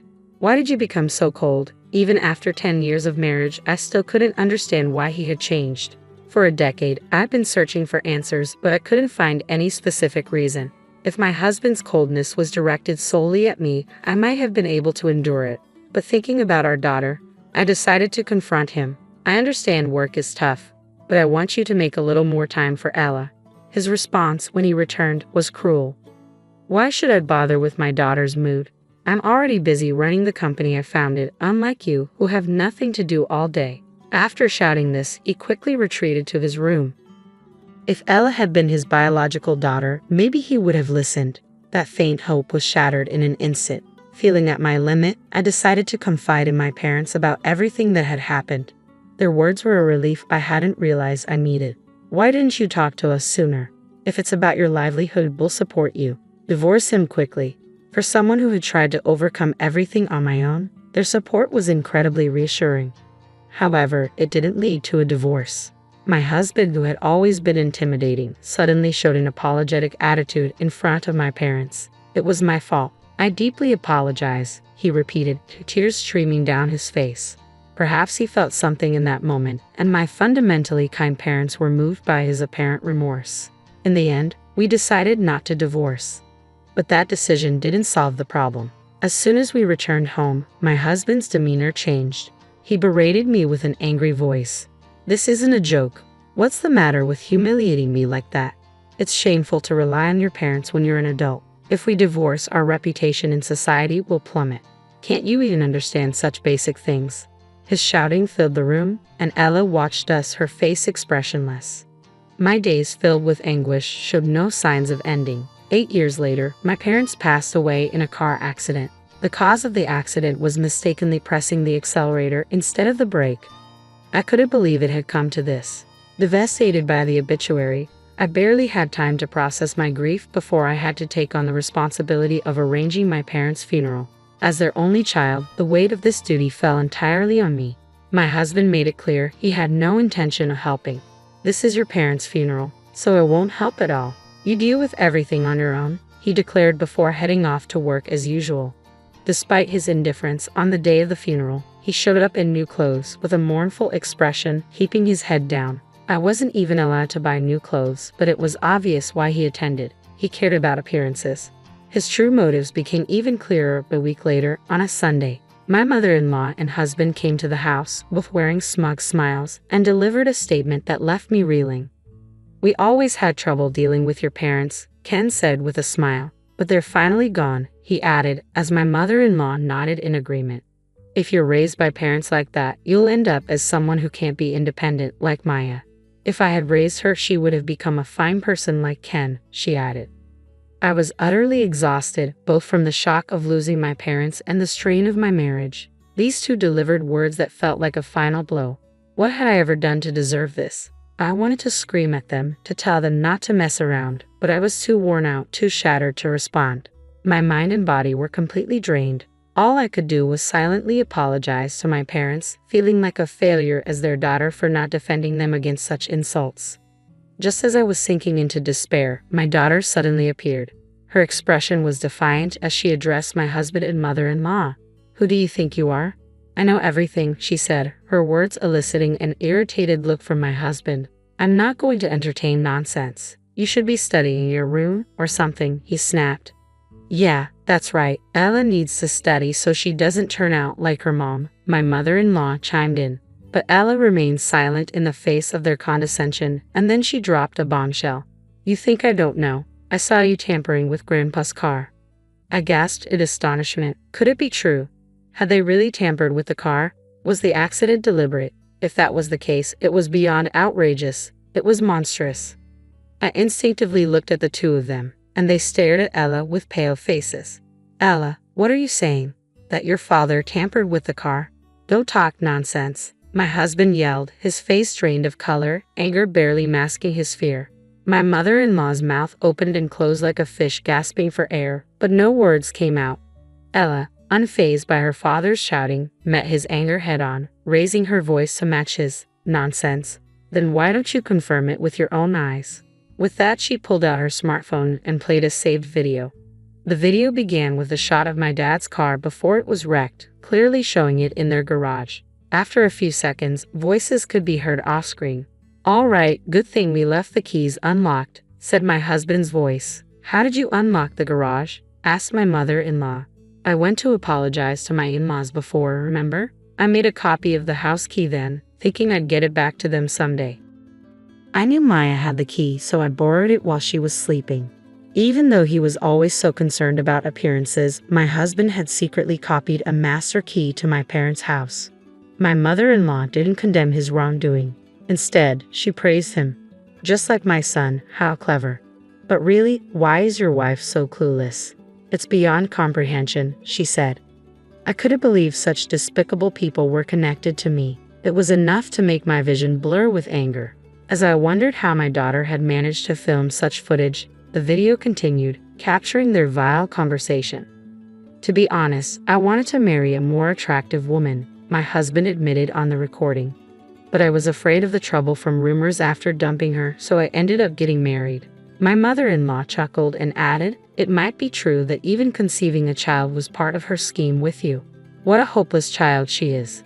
They hurled insults at me before turning on a flashlight and beginning to tamper with the car. After about 30 minutes, my husband stood up, wiping sweat from his brow and uttering decisive words. All right, the setup is complete. I messed with the brakes, so there's bound to be an accident somewhere. My anger won't subside until someone gets seriously hurt. My mother-in-law agreed with a sinister satisfaction, saying, yes, make my son bow like that. Those people deserve to suffer. The video ended as they left the garage, acting as if nothing had happened. Ella looked at her father, her face filled with a sense of superiority. How about it? Can you still call this a lie? She asked, leaving my husband speechless. Debbie, why would there be such a video? He stammered, his confidence shattered. I filmed it myself, Ella stated, her voice steady. What he did to Grandpa's car and how he mocked Mom is unforgivable. He's truly the worst man, isn't he? She sighed heavily, her frustration evident, then addressed them slowly. Sharing the same blood as you is nothing but disgraceful. If only I had noticed that camera's existence a little sooner, this wouldn't have happened. Realizing it only after the funeral proves that surveillance cameras are useless. Ella's eyes narrowed as she looked at them coldly. People like you should be arrested. The moment they heard the word arrested, their faces changed. Arrested? Becoming a criminal? That's absurd. Hand over that phone. My husband shouted, lunging at our daughter. Instinctively, I stepped in and skillfully dodged him, knocking him to the floor. Actually, our family runs self-defense classes. I used to attend before getting married, so I can easily subdue you when you attack without thinking. You can't do that. That's violence. I'll sue you. My husband yelled, but the tension that had built up in me for years snapped, and I finally let my emotions take over. Violence? Then what do you call what you just tried to do to Ella? I can't believe you tried to lay a hand on your own daughter. Perhaps surprised by my unexpected retaliation, he stumbled over his response. And no, what you're doing is clearly voyeurism, he stammered, trying to regain control of the situation. Ella cut him off sharply. I had Grandpa's permission. I wanted to test the new security camera system I built. He scoffed. There's no way Ella could build a system like that. But Ella, with abilities that seemed unlikely to have come from me, had received awards in programming. She was considered a prodigy, so much so that news crews had come to her school to interview her. You didn't even know about the awards, did you? She retorted, her voice dripping with contempt. I earned awards for programming, yet I've had to endure being a failure of a parent, Ella said, her voice laced with contempt as she delivered the final blow. Now you're going to get arrested, and you'll be a failure as a member of society too. She fixed her father with a cold gaze. You call yourself elite, but you don't even know basic things that high schoolers do. Maybe your definition of elite is different, but to me, it's just vanity. At last, my mother-in-law, who had been silent until now, finally raised her voice. That's enough. I can't believe you'd refer to your own father like that. Maybe it's because you, Maya, are so violent that this child grew up to be violent too. I was speechless, utterly astonished. Has she already forgotten what happened earlier when her son tried to attack our daughter? Ella shot back, criminals should stay quiet. Breaking my smartphone is pointless. The data is in the cloud, so you can't erase it anyway. Impressed by my daughter's foresight, I watched as she continued. Why suddenly talk about clouds? She mocked. I'm not talking about the sky. I'm talking about the internet. Elite people like you should understand, right? Especially after all the boasting you did to Mom. But both my husband and his mother remained silent, clearly unfamiliar with cloud computing. Calling yourselves elite is just plain vanity. Ella continued. What a pitiful family. Don't be ridiculous. Who do you think has been feeding you all this time? With whose money? My husband retorted angrily. It's not that she didn't work, but that she couldn't, Ella replied coolly. In fact, my husband had pressured me into being the housewife, insisting that a dual income would ruin his rich man image. He gradually stripped away what little independence I had. But today, those days end. Seeing my daughter bravely stand up, I realized I needed to do the same. Ella is right. I've stayed in this marriage for our daughter's sake, but being with someone like you is detrimental to her, I said firmly. Are you really asking for a divorce? How will a woman who's never worked survive without me? My husband shouted, his contemptuous attitude exposing how hollow his pride really was. I decided to shatter that inflated ego. Do you really think you can live without me? Who do you think irons your suits every day, cleans this comfortable house, prepares your favorite meals? I've done all that. Without me, do you think you can handle it all by yourself? Of course I can, he responded, though his voice wavered with uncertainty. Your voice seems shaky. Are you really confident? I pressed. Yeah, well, anyway, there's prison life waiting for you from now on, so there's no need to worry about that, Ella said with a smile. I almost laughed. That's a relief. Your life as an elite is over, and from now on, you won't have to worry about society's gaze. As he continued to speak, it seemed he reached a breaking point and suddenly screamed, breaking free from my grasp. This is no joke. There's no way I'm going to prison. If I just destroy the cameras, the evidence disappears, he yelled, rushing off and leaving his mother behind. But he tripped over my shoes and fell, flailing like a frog in the doorway. Seeing him in such a state, Ella calmly called the police. In the end, both my husband and his mother were taken away by the authorities. Subsequently, videos taken by my daughter and other evidence were discovered, leading to their arrest. Anger welled up within me as I thought about the truth behind my parents' deaths. The trial is still ongoing, but I hope they receive appropriate punishment. Furthermore, my husband's company went bankrupt immediately following his arrest, with lawsuits regarding unpaid wages piling up. It seems he was unpopular among his employees, often speaking condescendingly without offering much helpful advice.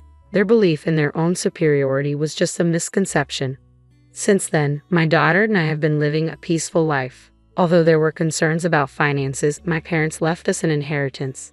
The will stipulated that the inheritance was solely for my daughter and me, granting my husband no rights. I was surprised by the existence of the will, but apparently it was prepared long ago, foreseeing events such as my contemplation of divorce or their passing. I hold deep respect for my parents.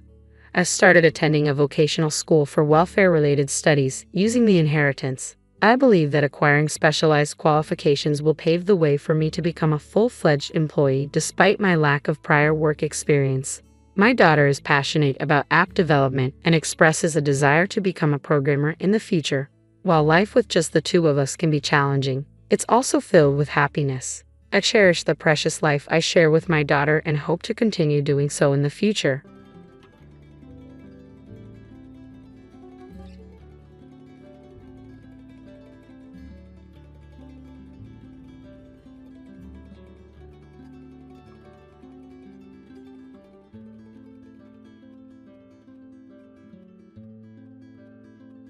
The night was bitter cold as I stood on our front porch, my thin jacket doing little to shield me from the harsh December wind. My father's words still rang in my ears, each syllable sharp as ice. "Get out," he had said, his voice trembling with rage. "You're no daughter of mine." My name is Amanda Chen, and at 17, I became everything my traditional Chinese American parents feared: pregnant, unmarried, and according to them, a disgrace to the family name. I watched through blurry eyes as my mother lingered by the window, her face a mask of disappointment before she turned away, letting the curtain fall. The message was clear: I was alone now. The few possessions I'd managed to grab were stuffed into my school backpack. Some clothes, my phone charger, and the positive pregnancy test that had shattered my family just hours ago. My hand instinctively went to my still flat stomach, protecting the life growing inside even as my own world crumbled around me. Jason, my boyfriend and the baby's father, had disappeared the moment I told him. No calls, no texts, nothing. Just radio silence and blocked social media accounts. The coward's way out. I made my way down the familiar street where I'd grown up, past the maple tree I used to climb and the garden my mother tended so carefully. Each step felt like leaving another piece of myself behind. The streetlights cast long shadows as tears froze on my cheeks.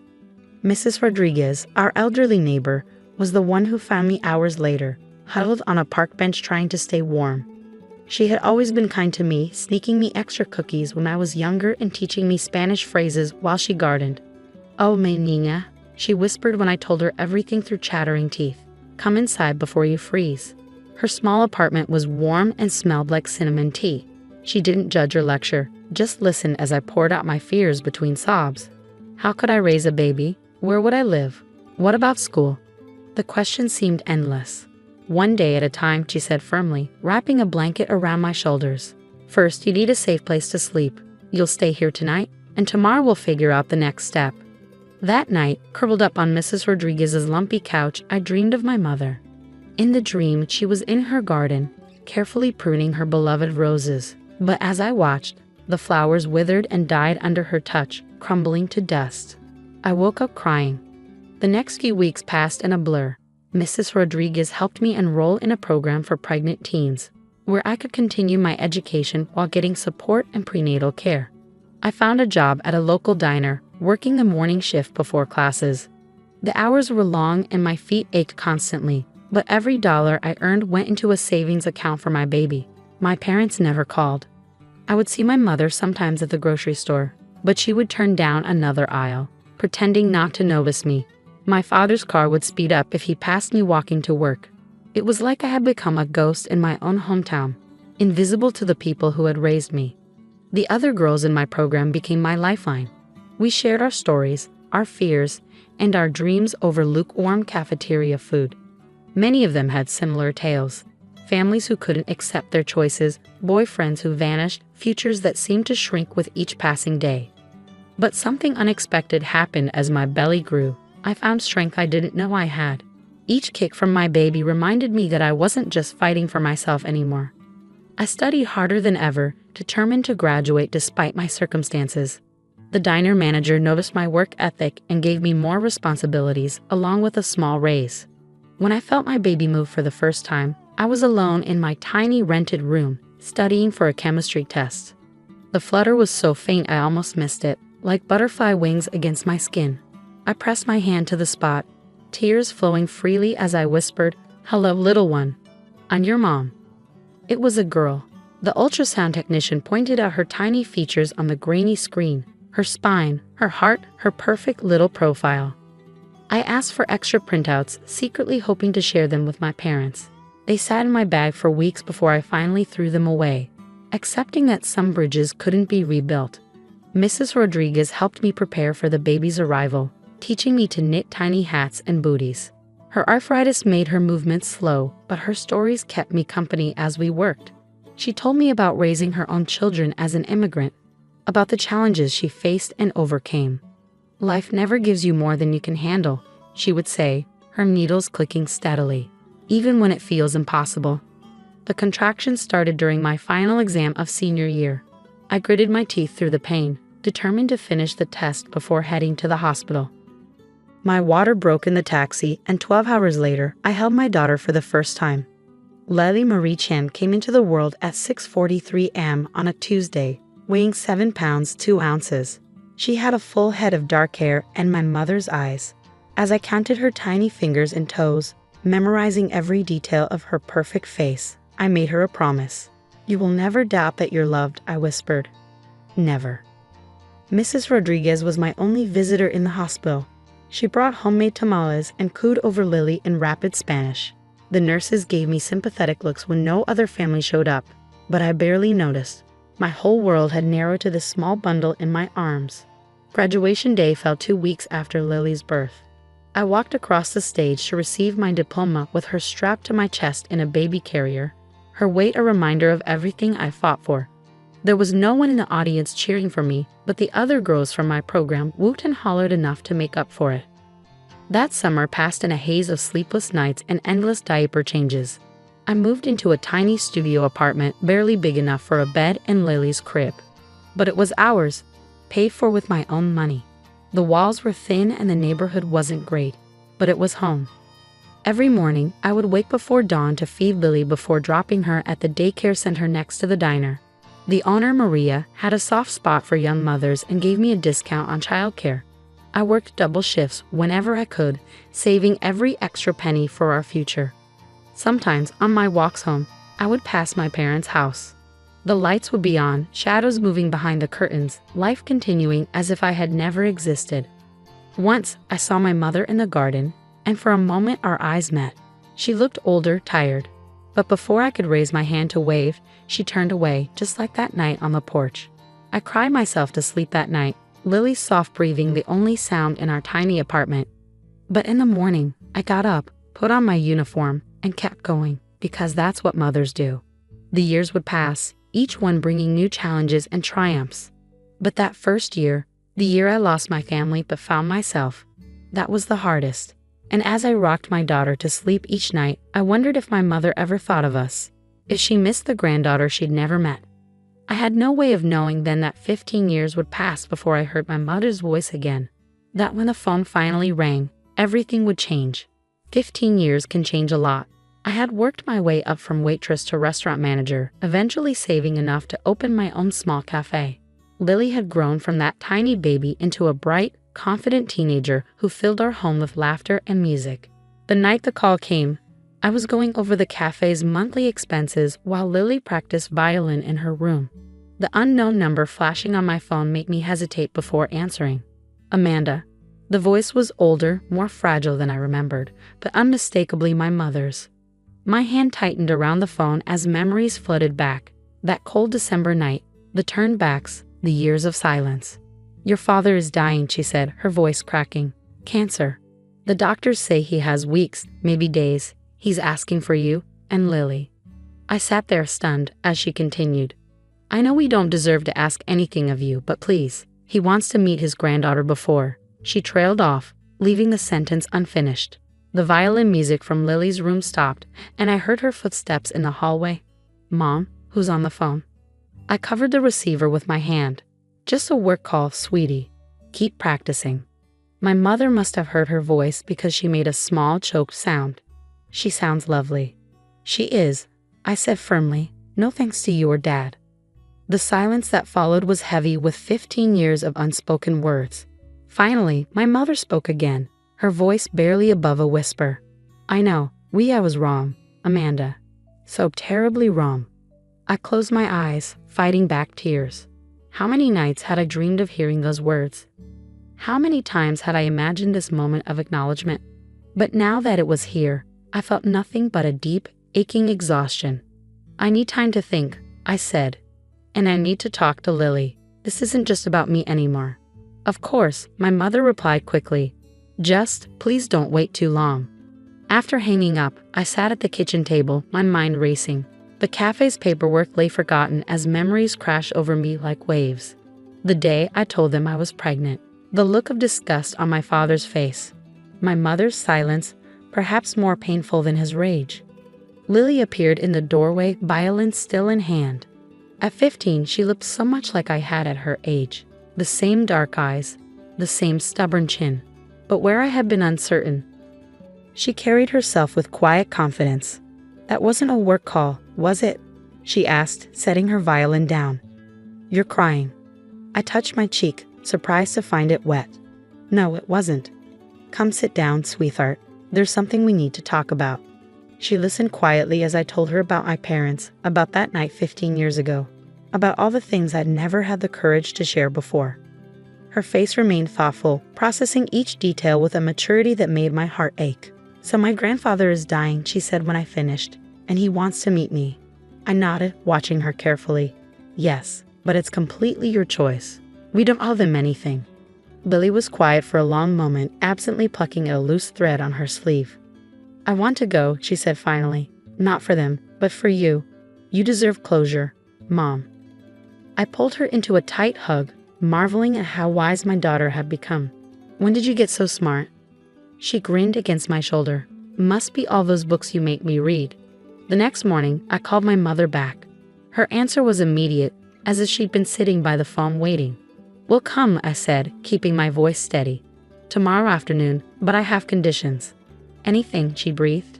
First, this is about Lily. If Dad says one word, one single word, to make her feel unwelcome or unwanted, we leave. Second, I won't pretend the past didn't happen.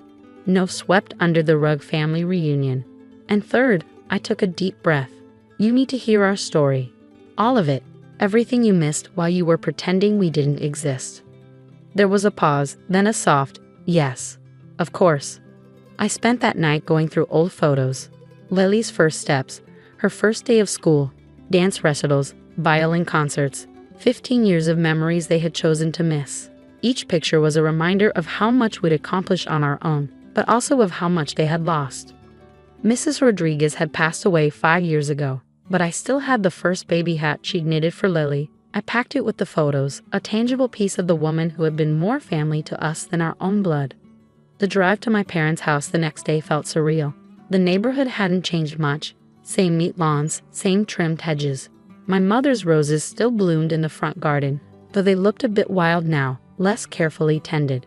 Lily squeezed my hand as we walked up the familiar path to the front door. Ready? She asked. I looked at my beautiful, strong daughter and felt a surge of pride. Ready. The door opened before we could knock. My mother stood there, smaller than I remembered, her hair now more gray than black. Her hands trembled as she reached toward me, then dropped to her sides. Amanda, she whispered. You came. Her eyes moved to Lily, widening slightly. I saw the recognition there, the sharp intake of breath as she noticed all the ways my daughter resembled her younger self. Would you like to come in? She asked, stepping aside. I nodded, guiding Lily forward with a hand on her back. As we crossed the threshold, I couldn't help but remember the last time I'd walked through this door, young, scared, and alone. But this time was different. This time, I wasn't that helpless teenager anymore. And this time, I wasn't alone. The inside of my childhood home felt smaller than I remembered. Family photos still lined the hallway walls, but they stopped abruptly at my senior year. The last one taken before everything fell apart. It was like time had frozen in this house, preserving the moment just before their perfect family shattered. My father was in the living room, propped up in a hospital bed that seemed out of place among the familiar furniture. The strong, imposing man who had thrown me out 15 years ago was gone, replaced by someone frail and diminished. His eyes, though, were the same, dark and intense as they fixed on Lily. So, he said, his voice rough, this is my granddaughter. Lily stepped forward, her chin lifted slightly. I'm Lily, she said clearly. It's nice to meet you, though I wish it hadn't taken so long. I saw my father flinch at her words, but a ghost of a smile crossed his face. Direct, like your mother, he said. Please sit down. Both of you. My mother hurried to arrange chairs, her movements nervous and jerky. The silence that followed was heavy with unspoken words. Finally, my father spoke again. I owe you both an apology, he said. Though I know it's far too late. 15 years too late, I agreed, my voice steady. Do you know what it was like, being 17, pregnant and homeless in winter? Having to rely on the kindness of neighbors because my own parents threw me away. My mother made a small, pained sound. Amanda, we were trying to. To what? I cut her off. To protect the family name? To teach me a lesson. Well, congratulations. The lesson I learned was that I could never count on either of you. I pulled out the stack of photos I'd brought, spreading them across the bed. This is what you missed. Lily's first steps, her first day of kindergarten, every Christmas, every birthday, every milestone you chose not to be part of. They leaned forward, hungry for these glimpses of the life they'd ignored. My mother's hand trembled as she touched a photo of Lily in her first ballet costume. "You look just like your mother did at that age," she whispered to Lily. "I wouldn't now," Lily replied quietly. "I don't have any pictures of Mom from back then." The silence that followed was deafening. My father picked up a photo of Lily's elementary school graduation, where she'd won the Academic Achievement Award. "You did well with her," he said finally. "Better than we did with you."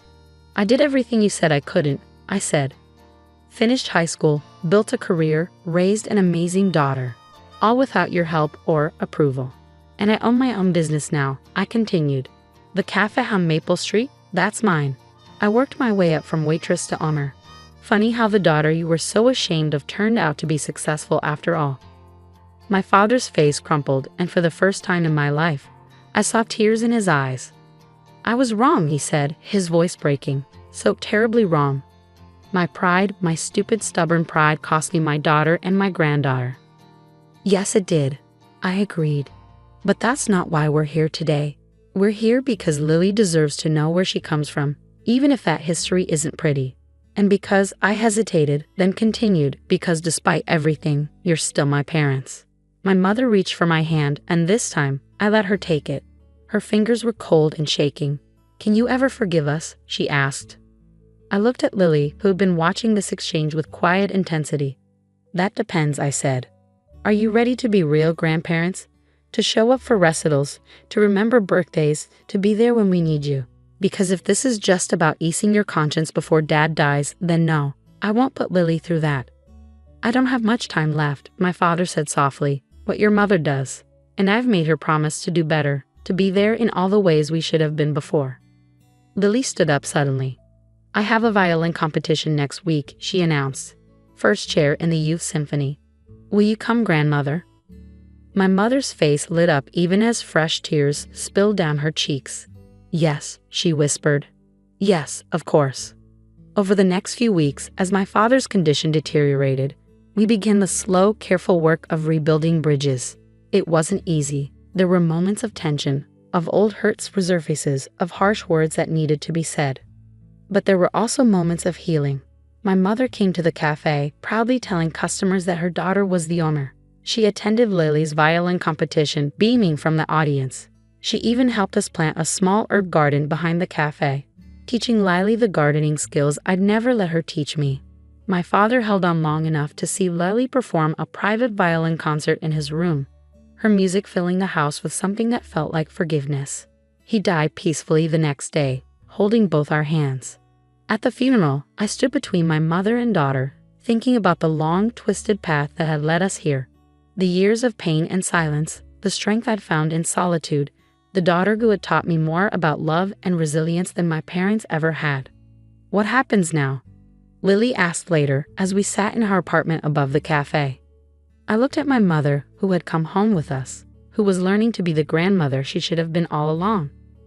"Now," I said, "we write a new story, together." That night, as I lay in bed, I thought about the 17-year-old girl standing alone in the cold, thinking her life was over. I wish I could tell her that she was stronger than she knew, that she would build a beautiful life from the ashes of what was lost. But mostly, I wish I could tell her that sometimes the hardest paths lead to the most meaningful destinations. That forgiveness doesn't mean forgetting, but it can mean finding peace. And that love, even when it seems completely broken, has a way of coming full circle. My phone buzzed with a text from my mother. "Lunch tomorrow? I'd love to hear more about your high school years with Lily." I smiled as I typed back, "Yes, there's so much to tell." Because that's the thing about family. Sometimes you have to lose it to find it again. Sometimes you have to break apart completely before you can rebuild something stronger. And sometimes, just sometimes, 15 years isn't too long to wait for a second chance.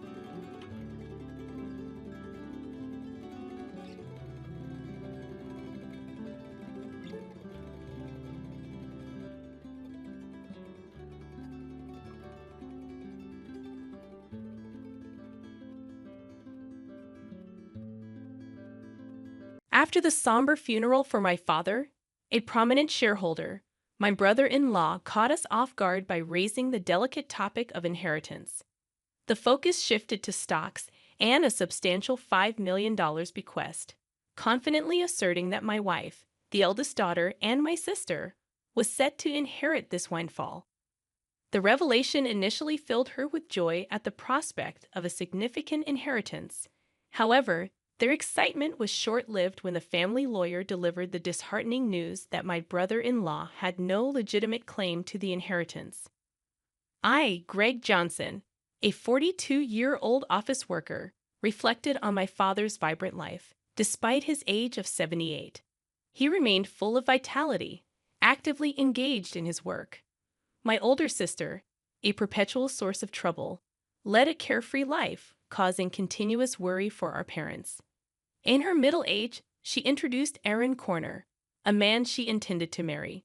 Despite his youth and handsomeness, I couldn't warm up to him due to his demeanor.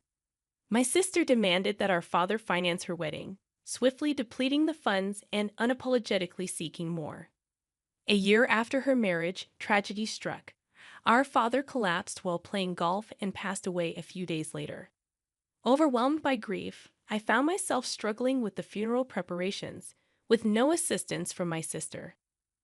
After the funeral, a lawyer visited our home to discuss the inheritance outlined in my father's will.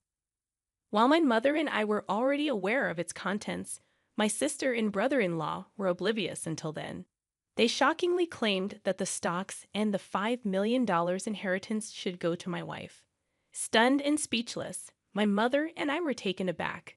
The lawyer corrected them, revealing that my brother-in-law had no right to inherit. Surprised and disappointed, my sister and her husband expressed disbelief and shock. The lawyer dropped another bombshell. My sister and I did not share the same father. This revelation left my sister furious, demanding an explanation from our mother, who wore an indescribable expression. The long-held family secret had finally come to light, leaving my sister shaken and seeking answers. "I'm sorry," our mother managed to say amidst the shaking emotions. "You are the child of my previous husband." Since childhood, my sister had teased me, claiming that Dad loved her more. Now faced with the truth, she seemed unable to accept it. However, she quickly shifted her stance, suggesting that if she was adopted, she would still have inheritance rights. Aaron chimed in, agreeing with her, yet our mother firmly denied any adoption, causing disbelief. "I'm the eldest daughter, and even Dad said so," my sister angrily declared, glaring at me in response. I felt my anger intensifying as I countered my sister's insatiable desire for more, despite the considerable amount of money our dad had already given her. My brother-in-law chimed in, supporting her claim and stating that it's natural to spend money on one's daughter. However, the lawyer intervened, drawing attention to the questionable spending, including debt repayment, and suggested reviewing the will. My sister panicked, claiming ignorance about any will. It turned out that our father had wanted to discuss and decide the contents with the family, but she had skipped it for frivolous reasons. When the lawyer proposed reviewing the will, my sister and her husband reluctantly agreed. The will clearly stated the transfer of property to my mother and me, explaining why my sister was not adopted. Her mistreatment of me and reckless spending had disappointed our father, realizing she had no right to the inheritance. My sister was visibly shocked, and her brother-in-law, who had initially supported her, suddenly changed his tune, accusing her of lying and abruptly leaving the room. In her anger, my sister blamed our mother for not asking to have her adopted, claiming it was unfair that only Mom received the inheritance. Frustrated, she cried and screamed, expressing her disappointment. Despite my sister's outrageous behavior, the lawyer remained calm, explaining that as the biological son, I had the right to receive it all. Before things escalated further, he warned that the police might need to be involved if the situation continued. My sister appeared startled by the mention of the police, given her history of repeated theft. As my mother spoke tearfully to her, she clicked her tongue and left the room. Half a year passed, and the inheritance proceedings were completed without issue. Despite some grumbling from my sister and brother-in-law, They couldn't stand against the lawyer's efficiency. My mother gave my sister a small amount of money, but I had no intention of interfering. The frustrating part for our family was that the two had disappeared. Their blatant greed was so evident that even our relatives were lost for words. One day, my wife suggested that my mother, daughter, and I go out to eat. Since my father's passing, our mother had been down, but she showed smiles when with her granddaughter. I suggested to my mother, "Why don't you live with us?" But Rook still comes home occasionally. Sis only comes around to beg for money, doesn't she? How long does she plan to keep this up? The reason my mom defends my sister is that she is her blood-related child, and there might be concern that if we visit our family home, my sister might cause trouble again. Understanding that, I told her to take her time thinking about it and then drove my mom to our family home. Upon arrival, we encountered something unexpected. The lights were on in our supposedly empty home. It wasn't the time for the helper to come, so we were puzzled. I parked the car, suggesting, "Let's go up and have some coffee with Mother." We got out of the car and headed to the entrance, but the moment we approached the door, a car came rushing in. "Mom, watch out." Hearing my daughter ahead of me, I shielded my wife with my body. The car just grazed me, and I managed to dodge it, but I collided with a nearby flower bed, injuring myself badly. The car stopped after hitting the garage door. "Are you okay, Dad?" My wife and daughter rushed over, supporting me. Mother was trembling in shock at the sudden event. Understandably, from that moment on, a day of turmoil began. I was taken to the hospital by ambulance and had to be hospitalized briefly. Later, I heard that Aaron Warner, my brother-in-law, was driving the car. According to the police, he explained that he mistook the accelerator for the brake. However, I had my doubts about that story. Amidst all of this, my sister and mother visited me in the hospital. Mother left briefly to arrange flowers, and during that time, my sister coldly looked at me and said, "You're only tough and bodied, huh?" With a slightly disappointed tone, I couldn't help but give her a smile. "If I had died in the accident, Mom would inherit everything, right? Messed up your plan," I said a bit sarcastically, and my sister looked uneasy. "You planned this, didn't you?" When I asked, my sister looked away, and I added, "But I won't be accepting Mom's share, so it won't work out for you." My sister looked surprised at this. She probably thought I would naturally accept it. I have a wife and kids, so I passed the inheritance to them. It's not strange for the head of the family to think that way. Even so, I've made a will early, like Dad did. My sister was taken aback at this. "What? So that means—" "Yeah, unfortunately, my share of the inheritance won't go to Mom." My sister stared at me, then began to shake with anger. "There's $5 million, right? You could at least share a bit." When I immediately refused, my sister furiously grabbed my collar. "I'm your sister. We should split it." Whether it was the amount of the inheritance that drove her mad, she continued to scream in a very aggressive voice. I felt pity for my sister. It's that greedy attitude that disappointed Dad. Don't you get it? My sister's face turned even redder, and she grabbed my neck. "Bro, stop it." Mother, who had just returned, scolded her loudly. Then the nurses, called by the nurses' call button, arrived and escorted my sister out of the room. Mother seemed to want to protect my sister, but my sister had lashed out at her too. As she left, she asked, "Why did she turn out like this?" Hearing Mother say this sadly, I felt a pain in my heart. Later, Mother's health deteriorated, and she fell off, gradually weakening. My wife and I started visiting the family home more frequently to support her, but this seemed to upset my sister. Probably she encountered my wife when coming to ask for money or heard about it from Mother. One day, my sister called my cell phone. "From now on, we will take care of Mom. You guys don't need to come. Watch this." All of a sudden, however, my sister wasn't listening and said, "We've already decided," before hanging up. My wife told me she had been turned away by my sister. Too concerned about how my sister, who had no experience in household chores or living, would manage, I quickly contacted Mother. To my surprise, I found out that my brother-in-law had experience in caregiving. Mother was still independent, not yet in a worrying state. This reassured me. However, within just a month, Mother was rushed to the hospital in an ambulance. It was said to be due to a medication dosage error. When we rushed to the hospital, Mother was shockingly weak. The doctors also seemed puzzled by her condition. I couldn't recall such a mistake ever happening before. Leaving my wife to care for Mother, I went to our family home, which was in a terrible state. Despite my mother's love for cooking, the usually well-stocked fridge was shockingly empty. Even the helper had been swiftly dismissed. Feeling ashamed of trusting my sister even a little, anger surged within me. Checking the safe where valuables were kept, I discovered a large amount of money missing from Mother's passbook.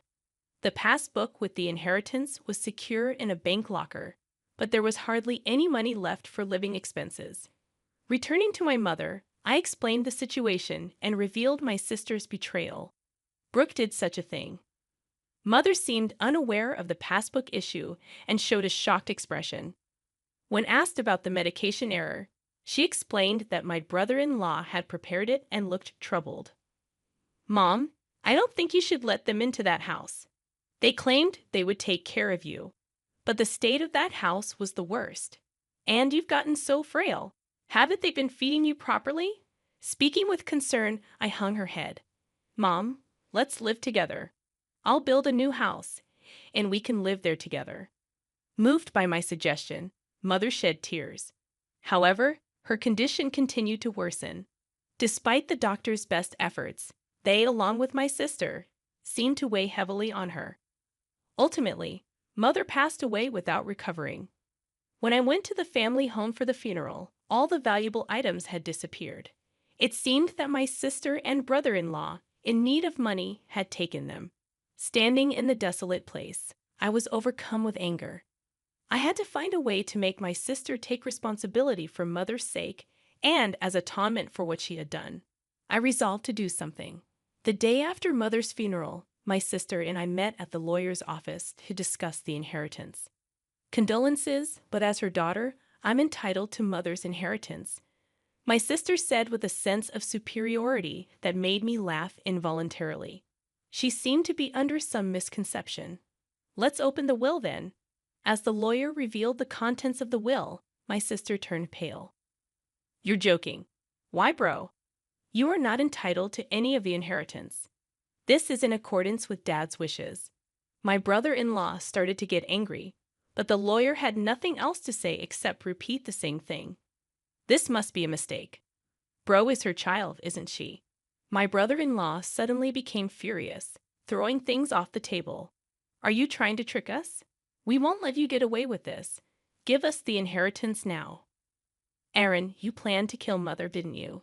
When I asked, my brother-in-law glared at me unpleasantly. "Oh, I wouldn't do such a thing." "Then why did the medication error occur?" My brother-in-law appeared annoyed. "I don't know anything about that. It's impossible that I can inherit. You must have done something." My sister was getting more agitated. "Now I'm even behind on my condo payments." I was shocked. She hadn't rushed to Mother's side after hearing of her death because she was busy with such matters, hoping for the inheritance. "Really, there's nothing left." My sister pressed the lawyer. "That seems to be the case. Let me explain in detail." The lawyer explained the details of the inheritance.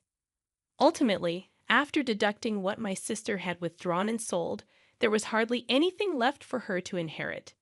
My sister held her head in dismay. I had discussed this in advance with the lawyer. I found satisfaction with the outcome. "Stop joking. There can't be so little." My mother and I hadn't told my sister, but most of Mother's property had already been distributed to my children, her grandchildren. Therefore, there was already little left to inherit. However, my sister kept murmuring her dissatisfaction. I felt nothing but resentment towards my sister, who had lived off the money given by Father and now Mother, thinking she could rest easy knowing I would take care of her. "But you just took her money. You are a true disgrace to our parents." I raised my voice in frustration. "Caring for someone costs money, you know. Don't you understand? Then show me the receipts for what you spent on Mom's care." I'll cover any necessary expenses. As I extended my hand, my sister turned pale and was at a loss for words. I threw those away. That's not good. Without receipts, it can't be proven as evidence. Hearing the lawyer's words, my sister struggled to find a response. During this, my brother-in-law tried to calm me down. Greg, your sister is in a tough spot. Maybe you could help her out a bit as family. I cannot. My immediate response left my brother-in-law speechless. I've been hurt by my sister for a long time. Frankly, I feel like it's karma, but you're the only siblings, maybe just a little. He tried to say more, but I refused. I was filled with anger, and so was my brother-in-law, apparently. Dan, if that accident had worked out, Rook would have had the entire inheritance. What accident? Before I could ask, my brother-in-law started talking on his own.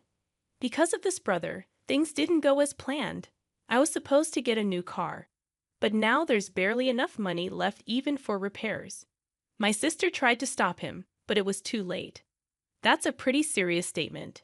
You could be accused of fraud. The lawyer held a recorder, smirking at my sister and brother-in-law. What the heck? Isn't that against the rules to do that? You agreed to our conversation being recorded at the beginning, didn't you? Called out by his own words, my brother-in-law's face turned pale. To him, I had one thing to say. Aaron, I will be pressing charges about that accident. Don't joke. Where's the evidence? The evidence has just been provided by you. My sister, crying, began to hit my brother-in-law. You idiot! It's all your fault. Why did you say that? Later, my brother-in-law faced legal consequences for his actions. Additionally, unresolved suspicions about his past emerged, requiring police involvement. For some time, my sister, as an accomplice, was said to face lesser charges.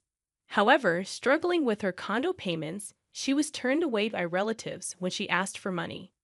In contrast, I chose to work earnestly and not rely on inheritance. Now, receiving stock dividends has become a small pleasure in my life. In the aftermath of the legal proceedings, the rift between my sister and me widened. The family bonds that were already strained became nearly non-existent. Despite her attempts to seek support from relatives, my sister faced a cold shoulder and her financial struggles continued. Meanwhile, I focused on building a stable and fulfilling life for my own family, working diligently. I found solace in providing for my wife and children without relying on the tumultuous inheritance battles that had plagued us.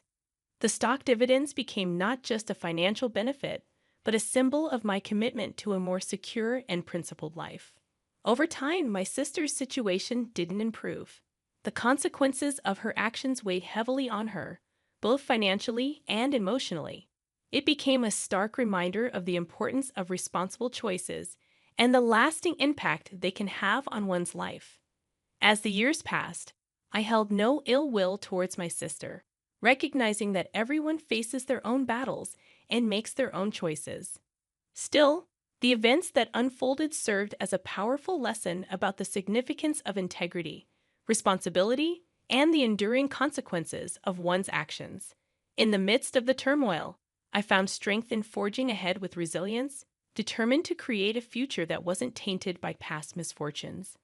The dividends, once a mere financial gain, evolved into a testament to the enduring power of personal growth and the ability to rise above adversity.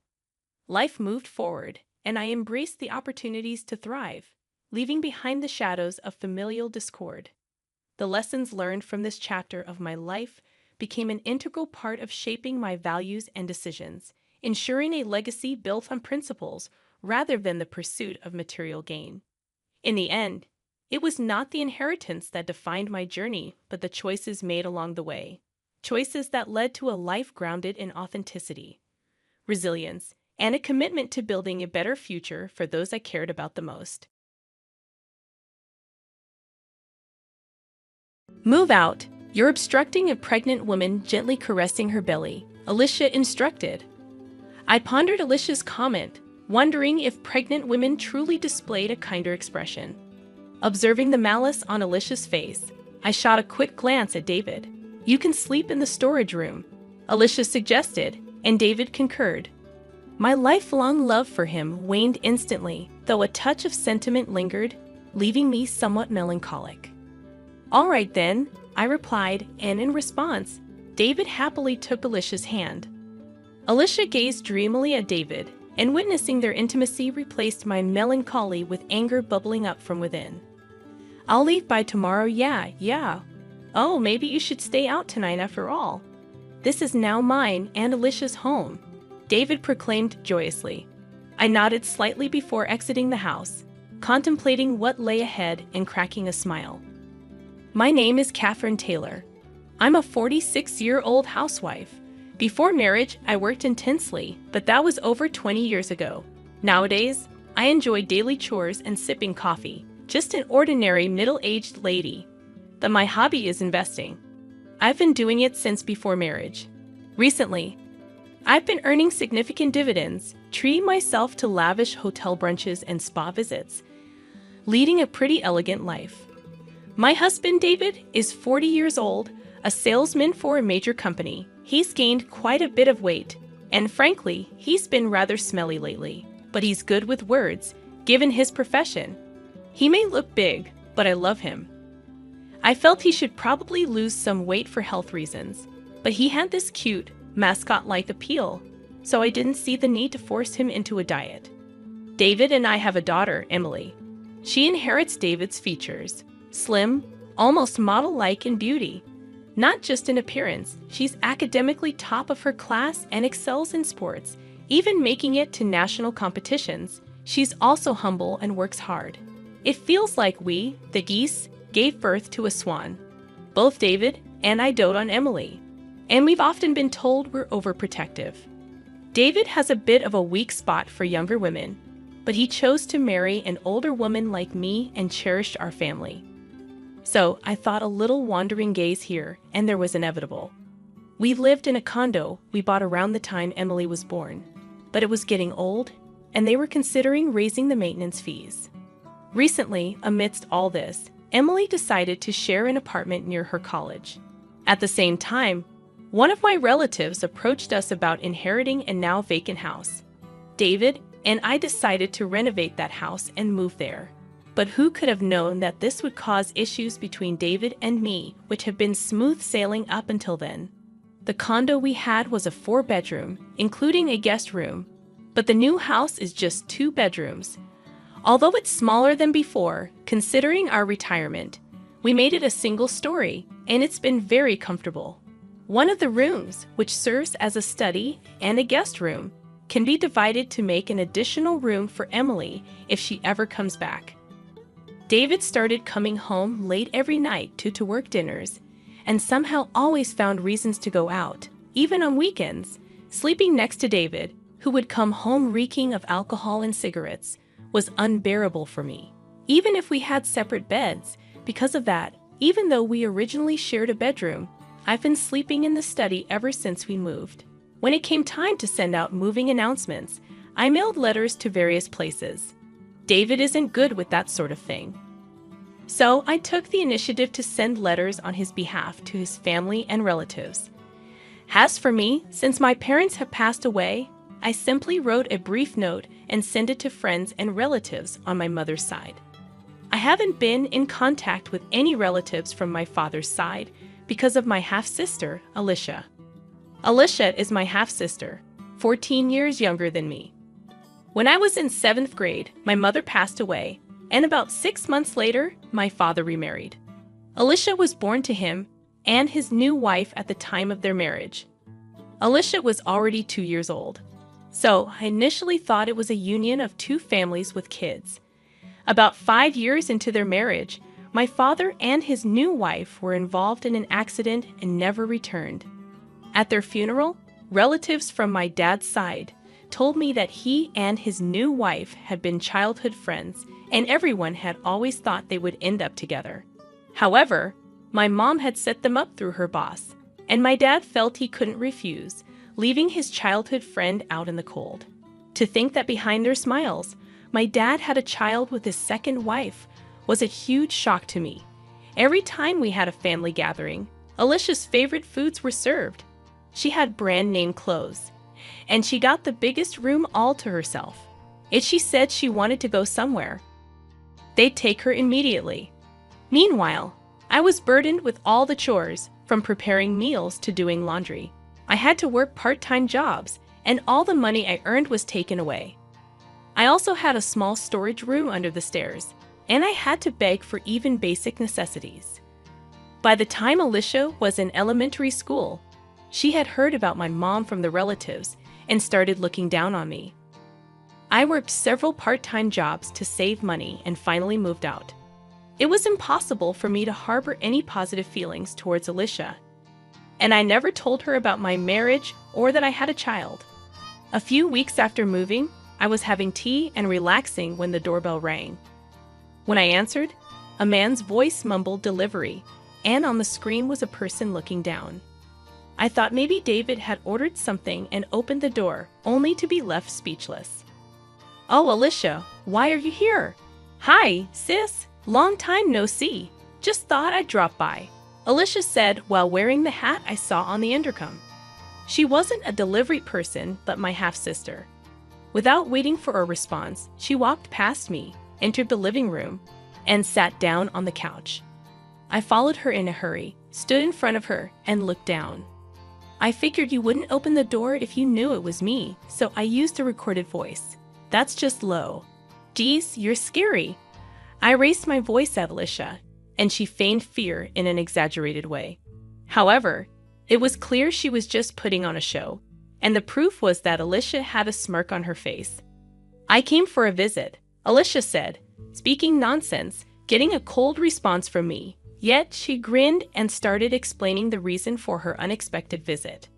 "But sis, you never even told me where you live.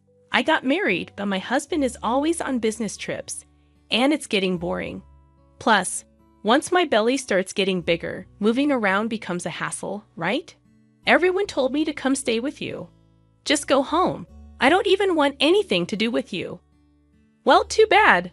I already came here planning to stay with you." Listening to Alicia's audacious words only irked me further. Under my breath, I muttered, "Typical of a kleptomaniac's daughter." Hearing that, my anger reached its peak. "Get out. I never want to see your face again." "What's all the fuss about?" "People outside can hear you," David said. I was at a loss for words, surprised by David's unexpected return at such an odd hour. As I struggled to explain, Alicia stood up and walked over to David, intertwining her arm with his. David didn't seem to mind. In fact, he looked quite pleased. "Oh, Alicia here. Welcome, David. My sister was being mean. I thought it'd be nice to stay with you until the baby is born. But is that okay?" "Of course. I'd be thrilled if you're okay with it. You can stay as long as you want." I stood there in disbelief, silently observing the exchange between David and Alicia. The intimacy they shared seemed more like that of lovers than mere siblings-in-law. "David, what's going on?" I managed to utter, but he dismissed me, accusing me of being jealous of my cute little sister. His words left me speechless, considering I had confided in him about my family situation before our marriage. "We have a spare bed in the guest room. You can stay there," David offered casually. Alicia seized the opportunity, expressing her desire to sleep in the same room with him. Their mushy conversation gave me a headache, and as they went to the bedroom arm in arm, I couldn't shake a bad feeling. Peeking into the room after several minutes, I discovered them embracing each other, living out what felt like a dream for Alicia. "The baby is thrilled too, living with Daddy," Alicia exclaimed, dropping the bombshell that David was the father. As they kissed, I watched through the crack in the door, tears streaming down my face. From that day on, they treated me like a housemaid. I complied, but silently began gathering evidence against them, contemplating divorce. One day, Alicia arrogantly demanded I leave the room, claiming she, a pregnant woman, needed space. The spiteful look on her face contradicted the gentleness usually associated with expectant mothers. Looking at David for support, he sided with Alicia, causing any lingering feelings I had for him to vanish. Still, a touch of sadness remained as David happily took Alicia's hand, sealing my decision to leave. I'll leave tomorrow, I declared, prompting an elated David to suggest I find somewhere else to stay that night. This is now my and Alicia's home. I subtly nodded, leaving them to enjoy their laughter while they could. Stepping outside, a grin formed on my face as I contemplated what lay ahead. That night, I checked into a hotel, making plans for the next phase. The following day, I scheduled a moving company and headed to City Hall to start anew. Excitement and thoughts of newfound freedom kept me awake, but my spirit remained high. To my surprise, upon returning home, I found the moving company already confused, as the house appeared empty. A small box with a note greeted me, containing some of my cherished belongings carelessly thrown in. Adding insult to injury, David's wedding ring lay at the bottom of the box. Anger surged within me as I discovered the house in disarray, with evidence of David and Alicia's escapades. I led the movers to pack their belongings, then found a note on the dining table announcing David and Alicia's 6-day trip abroad and requesting the house to be cleaned. The note mentioned that the divorce would be finalized upon their return. David's utter self-centeredness left me dumbfounded, but his absence made executing my plan much easier, and secretly grateful that I had the movers pack all my belongings. I left David's wedding ring on the kitchen counter before departing the house. After some contemplation, I purchased a place near Emily's university, which happened to be on sale. The one-bedroom apartment was cozy, and I cherished the solitude it offered. On the day David and Alicia were set to return, my phone incessantly rang. Without checking, I knew it was them. Answering with a nonchalant hello, I was met with David's frantic voice demanding an explanation. "What the hell is going on?" he shouted. Remaining calm, I replied, "What do you mean? What's going on?" David, fuming, informed me that the house was gone. Bursting into laughter, I explained, "Well, it was my house, and if I'm not going to live there, why keep it? We were living there, weren't we? Don't worry, everything's safely stored in a storage unit. I'll text you the location and access code." David demanded I bring back the house, but I retorted that it was under my name, and the money used to build it was from my investments, not a dime from him. David seemed to recall his lack of involvement when the house was built, a fact he had conveniently forgotten. Claiming the baby to be his niece or nephew, David pleaded for me to do something about the house, as Alicia was in a tough spot. I informed him that I had known about their relationship since Alicia barged into our house. I had been gathering evidence, including recordings from a high-end baby monitor Alicia had me buy during a fit. The monitor captured everything, even in the pitch dark. Upon revealing this, David was at a loss for words. Cheerfully, I mentioned that the mailbox might have something for him. David checked it, discovering a certified mail. I explained that it was about the payment, and there was one for Alicia too. Unfazed, I insisted it was compensation for their betrayal. Ignoring his plea to talk to his lawyer, I ended the call. A barrage of calls followed, which I ignored. My old phone, used for evidence, wouldn't be an issue if left alone. After an hour of incessant calling, David seemed to give up. The attorney reached out, sounding weary. The next morning, a relative from my father's side called on my new phone, likely having obtained the number from Alicia. Expecting scolding, I recorded the call. The relative demanded an apology to Alicia, who was pregnant, and insisted on a new house as compensation. Unyielding, I refused to apologize to the woman who had an affair with my husband. I asserted that Alicia should apologize and pay compensation. When accused of being a kleptomaniac's child, I retaliated, stating that Alicia's actions were reflective of her father's betrayal. I instructed them to relay a message to Alicia to never get involved with me again, though I doubted she would have the chance. Hanging up on the babbling relatives, I felt the refreshing release of pent-up emotions. I contacted my lawyer, determined to bring Alicia and David to justice. The thirst for revenge lingered until I witnessed the dumbfounded expressions on their faces during our discussion at the lawyer's office. Alicia appeared utterly miffed, while David wore a grumpy expression, showing no remorse. Surprisingly astounded, rather than angry at their self-centered comments, I laid out divorce papers in front of them, accompanied by another set, the marriage license, offering a reduction in compensation if they signed the latter. David snatched the pen from me and signed without hesitation. Alicia, smirking, followed suit. Placing the signed documents in a folder, I gave them a big smile. "I'll submit these to the county office," I announced. Alicia, with a dumbfounded expression, tried to argue, but I revealed that the divorce was already finalized in mediation the day before. Her lack of awareness stemmed from disregarding multiple summonses.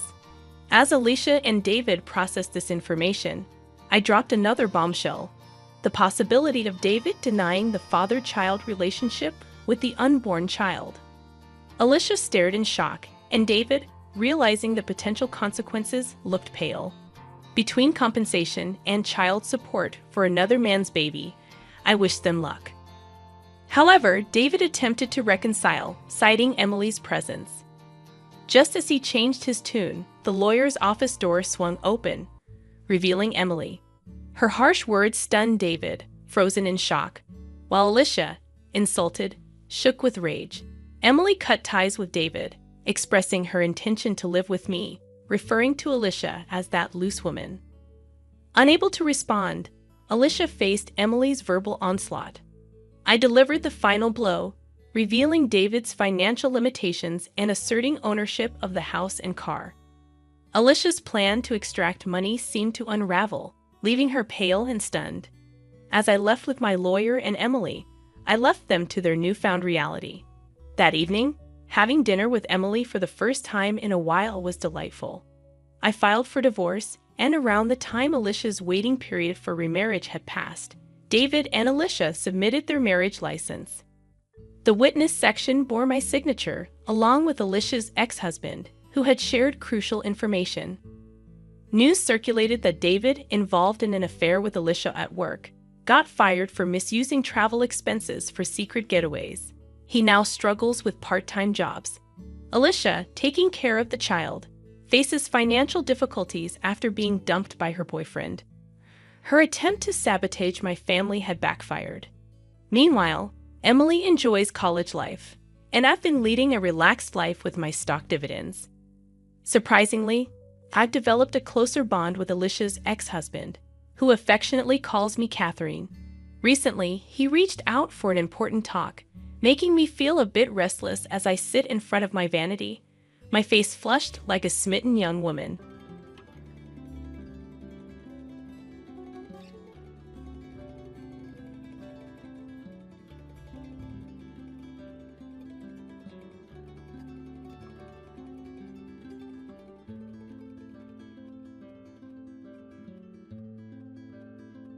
I'm Sarah, a 40-year-old mother of two, wedded to my rock, John, for almost 2 decades. Our life's been a thrilling yet challenging journey, and it's the companionship in these times that truly counts. However, things took a turn with the unexpected arrival of my younger brother Tom, a 32-year-old who's still figuring life out, often making impulsive decisions. It was a typical Sunday, with our family congregating at Mom's house, a place brimming with childhood nostalgia. As we were savoring Mom's delightful roast and her tales, Tom barged in, unexpectedly accompanied by a young, pregnant woman named Lisa, his fiancée. This sudden revelation, amidst a peaceful family lunch, caught everyone off guard. Lisa, youthful and visibly pregnant, was dressed more for a party than a family gathering. This news stunned everyone, especially my kids, Emily and Max, who were curious and bewildered by their new aunt-to-be and her sparkling attire. Tom's announcement of his engagement and impending fatherhood brought a tense silence to the room, only broken by John's attempt at congratulatory words. Tom declared their plan to stay at Mom's temporarily, which visibly worried her. It was like observing someone unwittingly edge closer to a precipice. That night, John and I discussed the situation.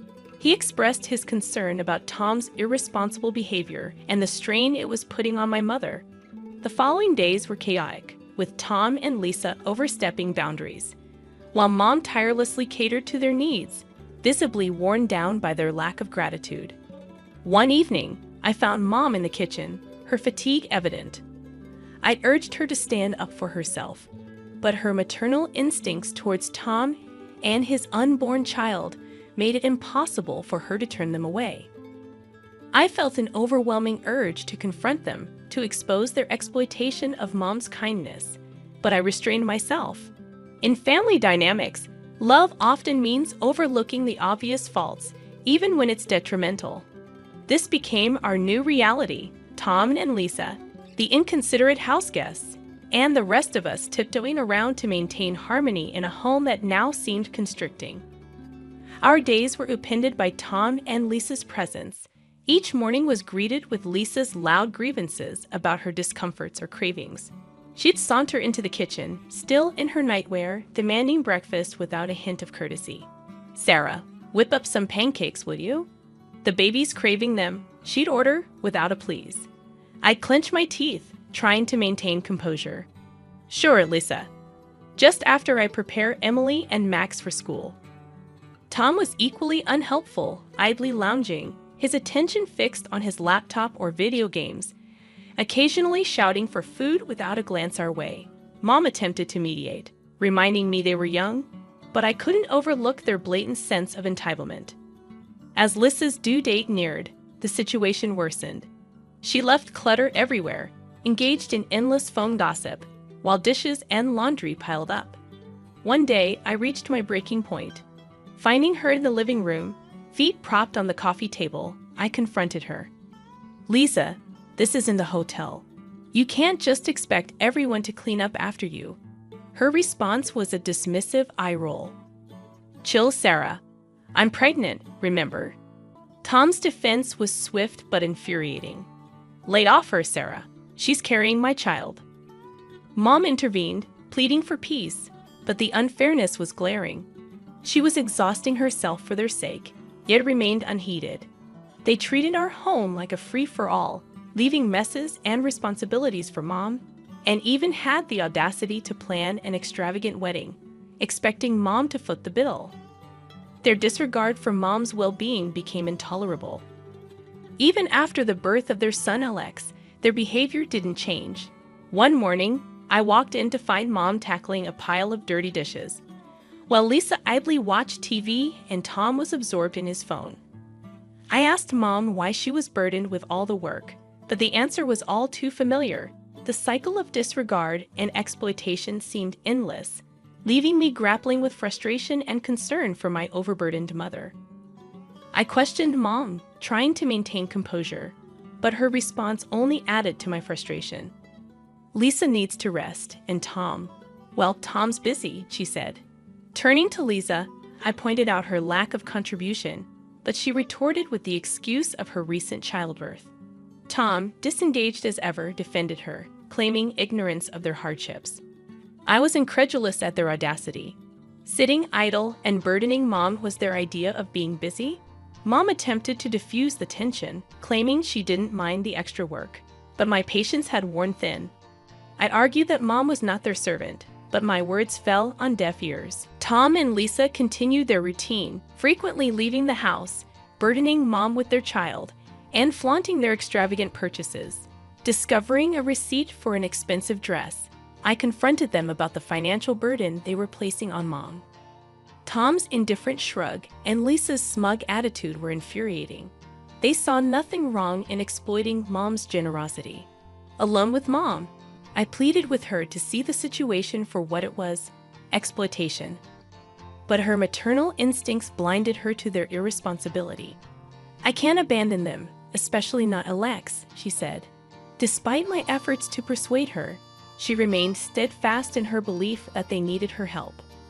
Feeling helpless, I watched the family dynamic deteriorate. Tom and Lisa continued their parasitic behavior, while Mom, ever the selfless mother, couldn't recognize the extent of their exploitation. The situation reached a breaking point when Mom suddenly fell ill. One day, she was her usual self. The next, she was bedridden and weak. I stayed by her side, offering hopeful words, but inside, I felt a growing anger towards Tom and Lisa, who were conspicuously absent, likely squandering more of Mom's resources. I expressed my outrage, but Mom's response was tinged with sadness. "They have their own lives, Sarah," she said, her voice weary. Her condition worsened, and eventually, Mom passed away quietly in the night. I was there, but Tom and Lisa were absent, likely enjoying themselves, oblivious to our family's loss. The funeral was a blur, a mixture of grief and resentment towards my absent brother and his partner. Their absence during Mom's final moments and their continued disregard weighed heavily on me, underscoring the profound disconnection within our family. I recall the moment Tom and Lisa arrived at the funeral, their appearance more fitting for a celebration than a solemn occasion. Lisa's attire was notably inappropriate, drawing murmurs from the crowd. John offered me a comforting squeeze of the hand, trying to provide some support. Post-service, Tom urgently wanted to discuss Mom's will. His insistence, so soon after our loss, left me aghast. He claimed Mom had left the house to him, a statement that seemed incredibly presumptuous and insensitive given the circumstances. My protests about respecting Mom's memory fell on deaf ears. Tom was adamant about his entitlement. The following day, I visited Mom's house to gather her belongings, but I was met by Lisa's sneering face at the door. She coldly informed me that the house was now theirs, claiming Tom had inherited everything. Tom's appearance, confirming the claim with a smug grin, sparked a mixture of anger and disbelief in me. I felt alienated, standing at the threshold of my childhood home, now claimed by my callous brother and his wife. Determined to seek justice, I found myself nervously entering the notary's office. The whole ordeal, grappling with Mom's loss, and now this dispute with Tom, seemed like a nightmare. Mr. Jacobs, the notary and an old family friend, greeted me with a solemn expression. As I voiced my doubts about Tom's claim, Tom and Lisa arrived, exuding arrogance. Mr. Jacobs began reading the will, and my anxiety peaked. When he reached the part about Tom, he announced a bequest of only $5,000 to him, a revelation that visibly shocked Tom. Mr. Jacobs then continued, to my relief and surprise, declaring that Mom had left the family home and the remainder of her estate to me. This unexpected turn of events was a small solace in the midst of our family strife, offering a glimmer of hope amidst the grief and turmoil that had enveloped us since Mom's passing. The revelation in Mr. Jacobs' office left me feeling a mix of relief and vindication. Lisa, on the other hand, was incensed, incredulous at the idea that they weren't left the house. Mr. Jacobs informed us that Mom had made this last will only a month ago, due to her concerns about being pressured by certain family members. Tom's reaction was one of rage and denial, but there was a sense of justice in the air. Mom had seen through their exploitation. Tom accused me of turning Mom against him, while Lisa threatened legal action. Mr. Jacobs warned them about the possible legal repercussions if coercion was proven in any earlier will. Their confidence seemed to falter at this. As Tom and Lisa left the notary's office in a huff, I stayed behind to express my gratitude to Mr. Jacobs. I left feeling a whirlwind of emotions, sorrow for losing Mom, relief that her final wishes were honored, and anger at Tom and Lisa's audacity. Back at the house, Tom confronted me, infuriated by the disparity in our inheritance. I tried to explain that this was Mom's decision, likely influenced by their continuous financial demands. His frustration was palpable as he demanded to know why Mom would screw him over like this. Then I found Mom's letter, tucked away in a drawer. It explained everything. Mom had initially set aside an equal share for both of us, but as Tom and Lisa's demands increased, she began to deduct from his portion. By the time she wrote her last will, Tom had already received most of his share through these advances. Tom was shocked and in denial, unable to accept that his actions had led to this outcome. I was firm, my patience thinning, as I confronted him with the reality of the situation. He sat, overwhelmed by his own actions, pondering the gravity of what he had done. The weight of his choices and their impact on Mom's final decisions was a harsh reality he now had to face. As I set the letter down, a blend of pity and frustration washed over me. "You've only yourself to blame, Tom.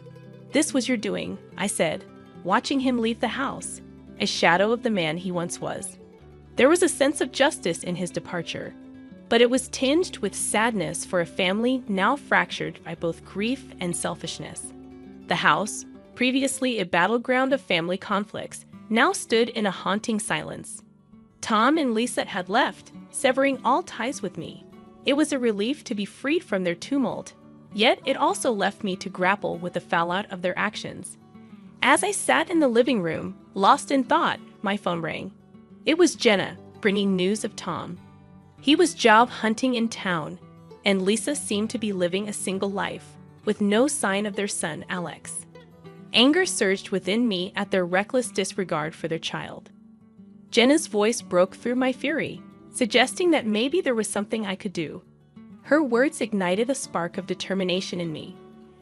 I had to fight for Alex. He deserved a better life. The next day, I met with a lawyer, Ms. Rivera, a straightforward and determined woman. I laid out my case, my resolve firm. I want to pursue custody of Alex. He's in a toxic environment, I told her. Ms. Rivera, sizing up the situation, agreed to help, though she warned it wouldn't be easy. The ensuing legal battle was arduous, with Tom and Lisa oscillating between cooperation and hostility. But I remained steadfast. John's support was unwavering, his arms a haven of comfort after each challenging day in court. "You're doing the right thing, Sarah. It's hard but necessary," he reassured me. The day I was granted temporary custody of Alex was filled with mixed emotions. He was a sweet, bewildered boy, but gradually he began to adapt to our family. Emily and Max quickly grew fond of him, and he brought a new joy into our home. Tom's reaction was one of anger and resignation. "You've taken everything, Sarah," he accused. I stood firm, knowing I was protecting Alex, a responsibility Tom had neglected. As Tom walked away, I realized our relationship might never recover, but this was about Alex's well-being, not our sibling rivalry. With Alex, life took on a new dimension. There were challenges, of course, but also moments of laughter and love. He was slowly becoming a part of our family, and I was resolute in making his presence permanent. Looking back, I knew despite the hardships and challenges, we were building a brighter future, one filled with hope and the love of a family reunited under new circumstances. Making the decision to bring Alex into our family was undeniably the right choice. It marked a new chapter for us, an opportunity to heal, grow, and foster a future brimming with love and stability. This was the legacy I yearned to create, a vivid departure from the selfishness and discord that once loomed over us. Our home, once a symbol of family strife, was now alive with laughter and the joyful sounds of children. Alex had seamlessly integrated into our lives, his presence a beacon of happiness. One evening, as I tucked him into bed, his innocent question about staying with us forever warmed my heart. "Yes, Alex, you're part of our family now," I assured him, and his contented smile was all the confirmation I needed. John, standing by the door, shared a look of pride and fulfillment. "He's really fitting in," he observed, and I couldn't help but feel a sense of achievement. We were providing Alex with the life he deserved. The next day brought the exhilarating news. The court had granted me full custody of Alex. Overwhelmed with emotion, I thanked Miss Rivera profusely. The family's reaction to the news was a beautiful sight. Emily and Max embraced Alex, and even John was visibly moved. "We're a complete family now," he said, voice laden with emotion. The journey had been tumultuous, but it strengthened us. While I occasionally thought of Tom and Lisa, hoping they would find their path, my priority was our children and our family. In the following months, Alex flourished, transforming from a timid child into one filled with confidence and joy. One day, while playing in the garden, he presented me with a dandelion, proudly announcing his wish for us to be together forever. Holding him close, I assured him that his wish had indeed come true. Looking around at my family, I felt an overwhelming sense of peace. We had navigated through the storm and emerged more robust. Our future was a canvas of hope, love, and endless possibilities. This was our story, a testament to the resilience of family and the transformative power of love. It was a future bright with promise, and we were more than ready to embrace it wholeheartedly.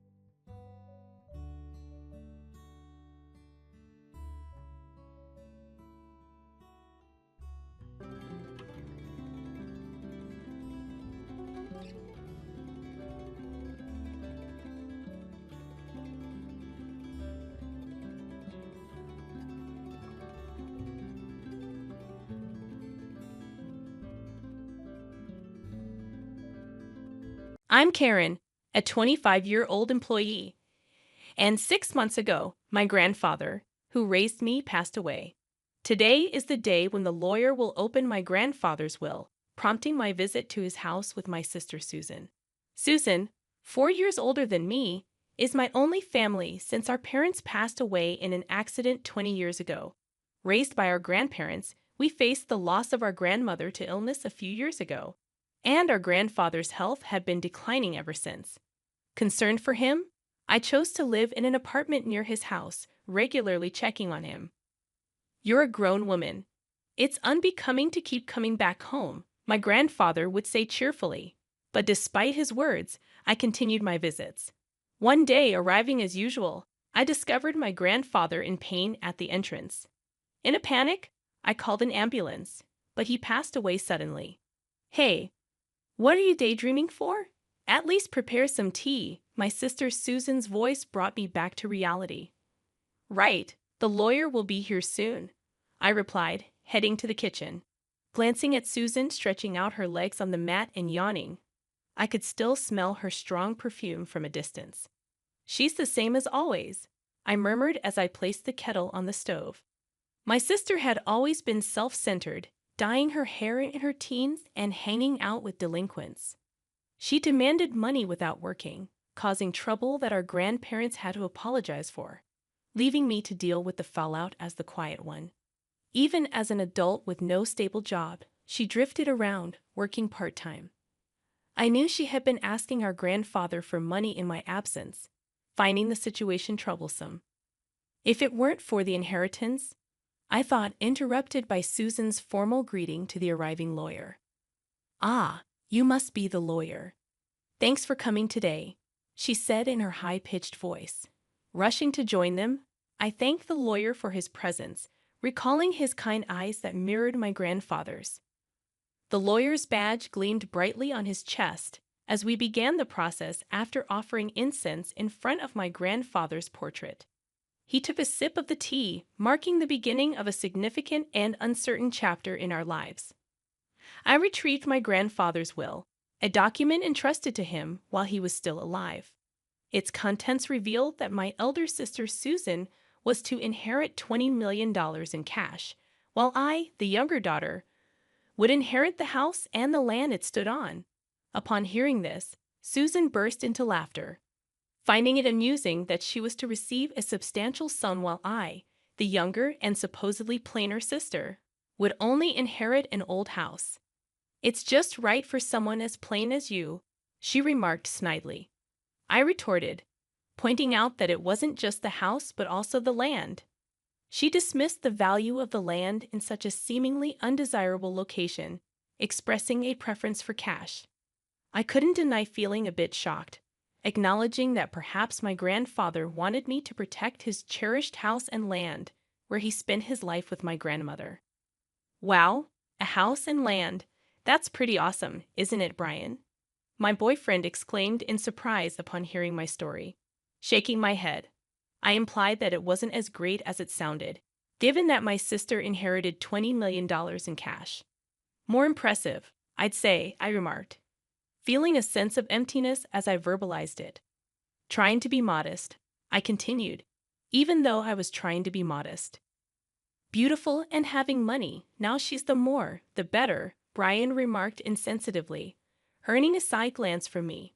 Realizing his mistake, he jokingly added, "Your comfort means more to me than money." Brian had been my boyfriend since I started working, and we met at a social event. Although he hadn't proposed yet, I had been considering marriage, and today was our first date in the wild. I ended up sharing details about my inheritance with Brian, thinking he might become my husband someday. Little did I know that I would come to regret this. A few days later, as I visited the family home I had inherited, I planned to clean and sort out my grandfather's belongings. The property was large, but the house was modest. Contemplating the idea of moving in and living here leisurely with a cat, I considered the absence of rent payments, despite potential maintenance costs for deterioration. I had been working hard and saving, so it shouldn't be a problem. Someday, maybe with Brian. Feeling embarrassed at the thought, I shook my head vigorously and rolled up my sleeves to begin cleaning. Just then, I received a call, and my sister's name appeared on my smartphone screen. "Sis, what's up?" "Hey, Karen, having fun all by yourself in that old house?" My sister slurred, clearly intoxicated. She always had a unique way of extending her words, but today it was particularly bad. "Since you're drinking, aren't you?" "It's still afternoon," I pointed out with a sigh, to which she exaggeratedly sighed back. "Oh, you're such a Miss Goody Two-Shoes." "I was thinking about moving here eventually," I answered my sister's question, hoping to end the conversation quickly. "Really? I'm enjoying a suite in a luxury hotel right now." My sister raised her voice, sounding somewhat exaggerated. "Guess who I'm with right now?" "I have no idea," I replied, finding the situation rather boring. "It's that kind of attitude that'll make Brian dislike you," my sister quipped. "What?" "I'm sorry, Karen." I was flabbergasted when Brian's voice suddenly took over the line. The sudden intervention of Brian threw me off balance, and dizzying question marks popped up in my head.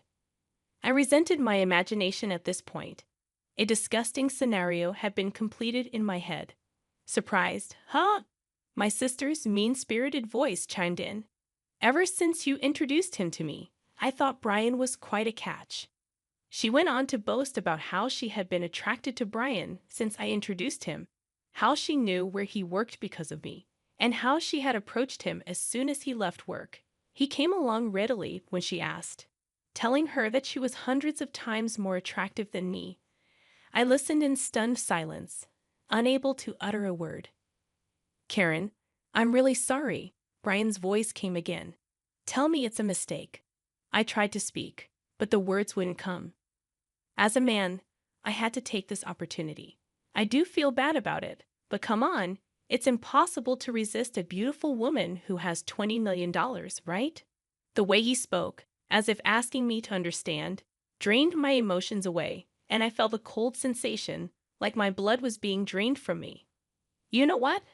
I don't need a man like you," I finally said, and I could hear my sister laughing uproariously in the background. The voice on the phone changed back to my sister. "Well, that's how it is, and from now on, let's not consider ourselves sisters, okay? I wouldn't want you turning to me just because you're broke," she added before abruptly ending the call. Overwhelmed by emotions that had lied behind, all I could do was cry. It had been 5 years since that fateful call as I sat with a cat in my lap, dozing off in front of my laptop. The cat also peacefully slept. It was my day off, but there was still some work left from where I brought home. "Oh no, this won't get the work done," I thought to myself, feeling guilty. But I had to gently move the cat off my lap. Just as I reached out to my laptop, my phone started to ring. An unfamiliar number was displayed on my smartphone. Thinking it could be work-related, I answered the call without any suspicion. "Hello, Karen, long time no see." I instantly knew who it was and froze. The distinctive way of speaking was unmistakably my sister's. "It's you, Karen, isn't it? I can tell just from your initial hello. After all, I'm your big sister." 5 years had passed, which should make Susan 34 years old. A smirk formed at the corner of my mouth at her unchanging way of talking. "You're just the same. By the way, I came home, and there's a hotel standing. Did you sell a house?" "That's none of your business." "Oh, come on. It's quite a grand hotel, huh? You must have made a good chunk of change, huh?" Getting fed up, I was about to end the call when she started to chatter about her current situation. According to Susan, she had blown through the inheritance in about 2 years, and now she even had a considerable amount of debt. Even Brian, who she's still hanging around, seemed to be drowning in debt. I was speechless. Honestly, I couldn't care less. So, lend me some money, Susan requested, yelling. But I answered calmly, I've always wondered why Grandpa distributed his estate that way. But on the day you took Brian from me and cut ties, I understood. I started talking slowly, reminiscing about 5 years ago when Brian broke up with me, leaving me crushed. After crying my heart out, I sat dazed in my room, staring into space. I'm such a fool, I murmured, and large tears began to spill again. My gaze fell on a painting I had made as a child and had gifted to my grandfather. He had framed it and kept it hanging lovingly. Rising unsteadily, I picked up the painting. Grandpa. As I continued, my emotions swelled, and I started to cry. I recalled the notes my grandfather and I used to exchange on the back of that painting, like a family journal. Knowing that I was to inherit the house, he probably figured. I found this note. I'm glad I noticed, I said, shuddering at the thought that I might have left it unnoticed. I reached for a sheet of notepaper that had fallen from the back of the frame, with the note addressed to me. The date on the letter was just before my grandfather passed. I knew you'd definitely notice this letter. Right now, you're probably wondering why I distributed my estate in such a manner. I read aloud. Cash to you, a sister, and an old house and land for you. It may seem like I favored Susan, but that's not the case, the letter revealed, finally answering the question that had been bothering me. Despite any claims of favoritism, I wanted to leave most of my estate to you, bouqueted for me till the end. I finally understood what had been bothering me, and I continued to read the letter. But Susan would not be satisfied with a regular division. This child, even as her grandfather, I must admit, she's terribly greedy. Exactly, Grandpa, I whispered in agreement, though he couldn't hear me. She even took my boyfriend from me. That's what I want to tell him in my heart. That's why I arranged it this way, I read. While Susan may appear to have received the better deal at first glance, she won't pay attention to your share. According to Grandfather's letter, the value of this land in our area is continuously increasing due to ongoing urban development. As of the time I'm writing this, it's not worth Susan's $20 million yet, but the value of this land will surely increase in the future. As I read this far, my eyes widened in surprise. You can live here if you're attached to it, or you can sell it when its value rises enough to make a good profit. All I want is for you to be happy, Grandfather's letter had said. When I finished conveying the content of the letter, Susan clicked her tongue and said, Hag. I lived in that house for a while, but when my marriage was settled, I decided to sell the house. Just like Grandfather's letter said, the land value had risen enough. Anyway, I'm never lending you money, Susan declared. But as if she had a good idea, she added, right. If you want, I can give Brian back to you. So help your sister. It's a good deal, right? At this moment, something inside me snapped. Enough was enough. You've been taken care of by my grandpa, and yet you haven't shown a hint of gratitude. I despise you for that, and you're not my sister anymore. Besides, I'm already married. I don't need Brian, and I don't even want to see his face. Stay out of my life for good. I said what I needed to say and hung up. I quickly set up call blocking, and my cat on my lap was cowering on the bed. I quickly picked up my cat and said, I'm sorry. After that, it seems Susan contacted Brian, and they both stormed into our old house. Did they try to return Brian to me? There's a respectable end there now, but they must have misunderstood something and were shouting that they were my relatives. Even though I just sold the land and had nothing to do with it, it's simple for those two. I sold the land, and an inn was built equals I must be the owner of the inn. Of course, the staff reported to the police. The two of them were arrested because they had destroyed several items in the inn. Furthermore, it was discovered that they had been committing marriage fraud for money in the past. It seems they'll be sent to prison together. I was also questioned by the police, but I was able to prove that I had no involvement. Quickly, as we were estranged, I was released. As my husband, who came to pick me up, and I were walking through the station, we heard screaming and turned our gaze. There were Susan and Brian, who looked completely different. Fortunately, they didn't notice us. Both of them had messy hair, worn-out clothes, and looked nothing like the two people I remember. Especially Susan, who never skipped her makeup and fashion, looked even more different. They were probably being moved to a different location. As I watched the two of them, filled with a sense of melancholy, my husband and I locked eyes. I grabbed the hand he extended, and we left the police station. "Are you okay?" My husband, always concerned, looked at me with gentle eyes. "I'm okay. I have you and this little one." I touched my fairly noticeable belly and smiled back. In my belly, a new member of our family is growing. Money is important, but there's something even more valuable. That's what I want to teach our child, with my husband by my side.